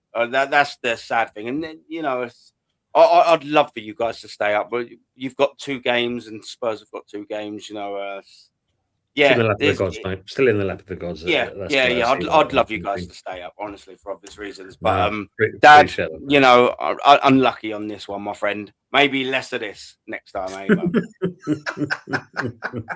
Love you always, mate. As Jane Boy said as well, he's dead as a hammer too, as well, kind of thing. Hopefully, it's all good in the Jane Boy household at least, anyway. Cop Father, I suppose you can't wait to see this season finish the way it's gone with you guys. God. Yeah, please. I want this guy to go, but I've just got a sneaky suspicion he's staying. I don't know why. I don't know what they see in him, but apparently he's staying until next season. God only knows what on earth we're supposed to do with that, but apparently he's staying. So not much I can do about that, unfortunately. Yeah, I mean, it's interesting because you did a show last night. You did the poll, didn't you? I think the main one that came out of that as a replacement was Xavi Alonso. Do you think he's the right man to fill in these boots? Yeah. And the reason for that is because that's a proper Liverpool man. He's played for the team. He understands the culture. He understands the team of Liverpool. This guy has no connections to the fans. Doesn't show any emotion towards an emotional fan base. That's the biggest issue we've got with him. You'll never walk alone. It's for the fans, not this guy. This guy's not earned the right to walk with us. He can walk alone for all we care because he never embraced us when he arrived. Jurgen Klopp went for a walk around Liverpool to figure out the culture of the fans and brought back things from Liverpool, like the boot room, for example, in the stadium. Yeah. So he started to bring things back. But this guy is just walking around like, I don't care. I don't care about Liverpool. He doesn't even live in Liverpool. It's the best part. He lives in Manchester. Well, that's his. And I suppose if you look at on that final note, this is where, as you're saying, Alonso buying into Liverpool and knowing what it's all about, etc. You mentioned Manchester, and you got to look at Carrick. At the end of the day, and that he's schooled by the Ferguson era, and he has brought that back to Man United. And if they decide they're going to take him on, and they give him money, who knows what will turn up for next season? He might be hesitant because they've seen what they did with Ollie. Yeah, but there's a different beast. Right. There's a different beast there. It is. When you look. But when Ollie came in, he did the exact same thing Carrick's doing now. Oh, of course. And Carrick, the difference being is though, when you look at Carrick's not, letting it get to his head, because at the end of the day, and that he's even turned himself and said he's not the right man for the job. So when you look at something like that, fair play to say, when you look at your managing a team like them. But on that note, people, it's been great having everyone on board on the panel. Aaron, late to the party, but as always, it's great to see you back on, mate. Better late than never. It's been a while, been fucking ages, basically. But welcome on board, and thanks for your views on the last kind of things and that. And yeah, I mean, look, it is yours. I think most people can say that now. I mean, I jokingly said last night, and I don't know if you've all seen it, kind of thing. We did see that we suddenly gained a new West Ham supporter in Pep Guardiola. I did see that. When you look at it, it's all good fun, isn't it? And when if you read into that though, it just shows you. I think, hand on heart, that man thinks we've done enough, but I don't think it's enough. So for him to come out with something like that, that's kind of like, I'm hoping, But the fact what I like as well, Tone, as well, it's a little bit of personality, just a little bit of humour in pressurised times. There's nothing wrong with just being a bit human sometimes, is there? I quite like that. Well, I think the fact of he definitely had his he had a Nike Air kind of boots going on, kind of thing. Goes, come on, he was gone. It was funny how he did it. Come on, you Irons, go. So, other than that, Aaron, as you're the last one in, I'd like to shout your channel out, please, mate. Oh, I'm Aaron Talks Arsenal, but I was going to spend most of this time just saying thank you very much for letting me jump on. It has been a long time. When I was having a little mini back and forth, weren't we, about the Arsenal West Ham game, and you sent me the link. And I tried being as best a condition as I possibly could, and I've made a lot of effort in the last 20 minutes. Trust me. To be normal. More coffee. Yeah, how many coffees and how many Tic Tacs have you taken so far? Yeah, too many guys. But as well to Chiezo, I know it's an absolute regular on here. It's nice to meet you. Up top right, my friend. It's the first time we've streamed together. Apologies, I don't know your name. That's not out rudeness. Yeah, Cop Father. Don't know. Cop Father, mate. Yeah, big up to you. And obviously big up to the chat, the most important people. Yeah, absolutely. And the last thing I'll leave it on is Arsenal, please just win this Premier League title, and West Ham, please stay up. West Ham stay up, and the one manager who can mess this all up, it's yours. There's one manager who can mess it up, it's your manager. I'm sorry. He can mess it all up. Very true. That's the worry. But he's not going to, let's be honest. You're going to win your title. Let's just be honest about it. Yeah. Big up, Jay, boy. Yeah. Absolutely super. Love of it, Jumbo. Cop Father, would you like a shout out for Uncle's channel, please? Yeah. And So again, thanks for coming on board. Great for your comments. No as well, worries, anytime, mate. So you can find me on Uncle Rod's TV. I'm the co-host with Rods, as you all know. And just basically just look out for Rods. He just, a bit like Fozzie, he'll just go randomly and just throw a show out. It's been 5 minutes before I'm due to go to bed. He throws a shot, and I'm like, "Cheers, mate." Bit of a heads up next time would be nice. Well, you give you 5 minutes warning. Give me 5 minutes warning, yeah. Appreciate it. No, but Rod's is brilliant. I love working with the guys. He's absolutely brilliant. He's got a lot of knowledge, and obviously he knows a lot of people in the YouTube space as well. And he's introduced me to all of you guys, so more than happy with that. Yeah, it's all good. Aaron, nice to meet you, mate. Jez, pleasure as always. And Tony, always, mate, anytime. Thank you, mate. Appreciate that. And Jez, thank you again for coming on board. Lovely comments as always. That was very interesting tonight. We had a few kind of issues going on, kind of thing, but we got through it all basically. But if you'd like to shout your channel out, please, mate, where people can find you. Unfortunately, mate, I always drag the Muppets in. That's why I'm here. No. It's Jez's Arsenal chat, but I do like having other fans on, as always. And it's been good to see you again, Cops. And Aaron, as always, man. Tony, of course, absolute great show tonight, my friend. Thank you, John. Thank you very much, mate. I appreciate that. Thank you. And it's been good to see Uncle Rods I haven't seen him for ages. And yeah, I've got a few ideas about doing shows in the summertime. I'm going to do some history shows, and I'm going to get in some other fans about it. Liverpool, of course, Man United, West Ham, Spurs. Well, get their view what it's like being in the Championship, Jazz. Yeah. And I've also got my good old mate Pat Millwall. True, he's going to come over and have a chat about Millwall. And yeah, so I'm looking forward to doing something. Do Chelsea, of course. I've got a Chelsea guy coming over. So yeah, but yeah, as always, man, I thoroughly enjoyed the show. Big up the chat as always. Thanks for everybody that's come over from my stream as well. And here we come, Gunners. We've done the Premier League. Thanks, Patrick. Yeah, man. Yes, absolutely. And that's the thing, isn't it? I mean, 22 years of hurt has been long enough for any club, basically. I mean, we know 43 years before we saw it in silverware. With you guys, I think it has more meaning in certain respects because obviously where you've been and where you should be. And, as Godfather said, there's only one person that can really muck it up for you guys. And we all know it's very, very much possible, basically. But people in the chat, thanks for being with us. Some great comments. And as Aaron said, without you guys, it doesn't become what it is. And I hope you enjoyed what's been talked about tonight. Controversial, you could possibly say. Optimism, possibly. But of course, as always, it is definitely the hope that kills you. And at the moment for West Ham, it is definitely that. And on that note, enjoy the rest of your evening, what you've got, and make sure you have a good week. And God bless. Take care for all. Good night. Take care, everybody.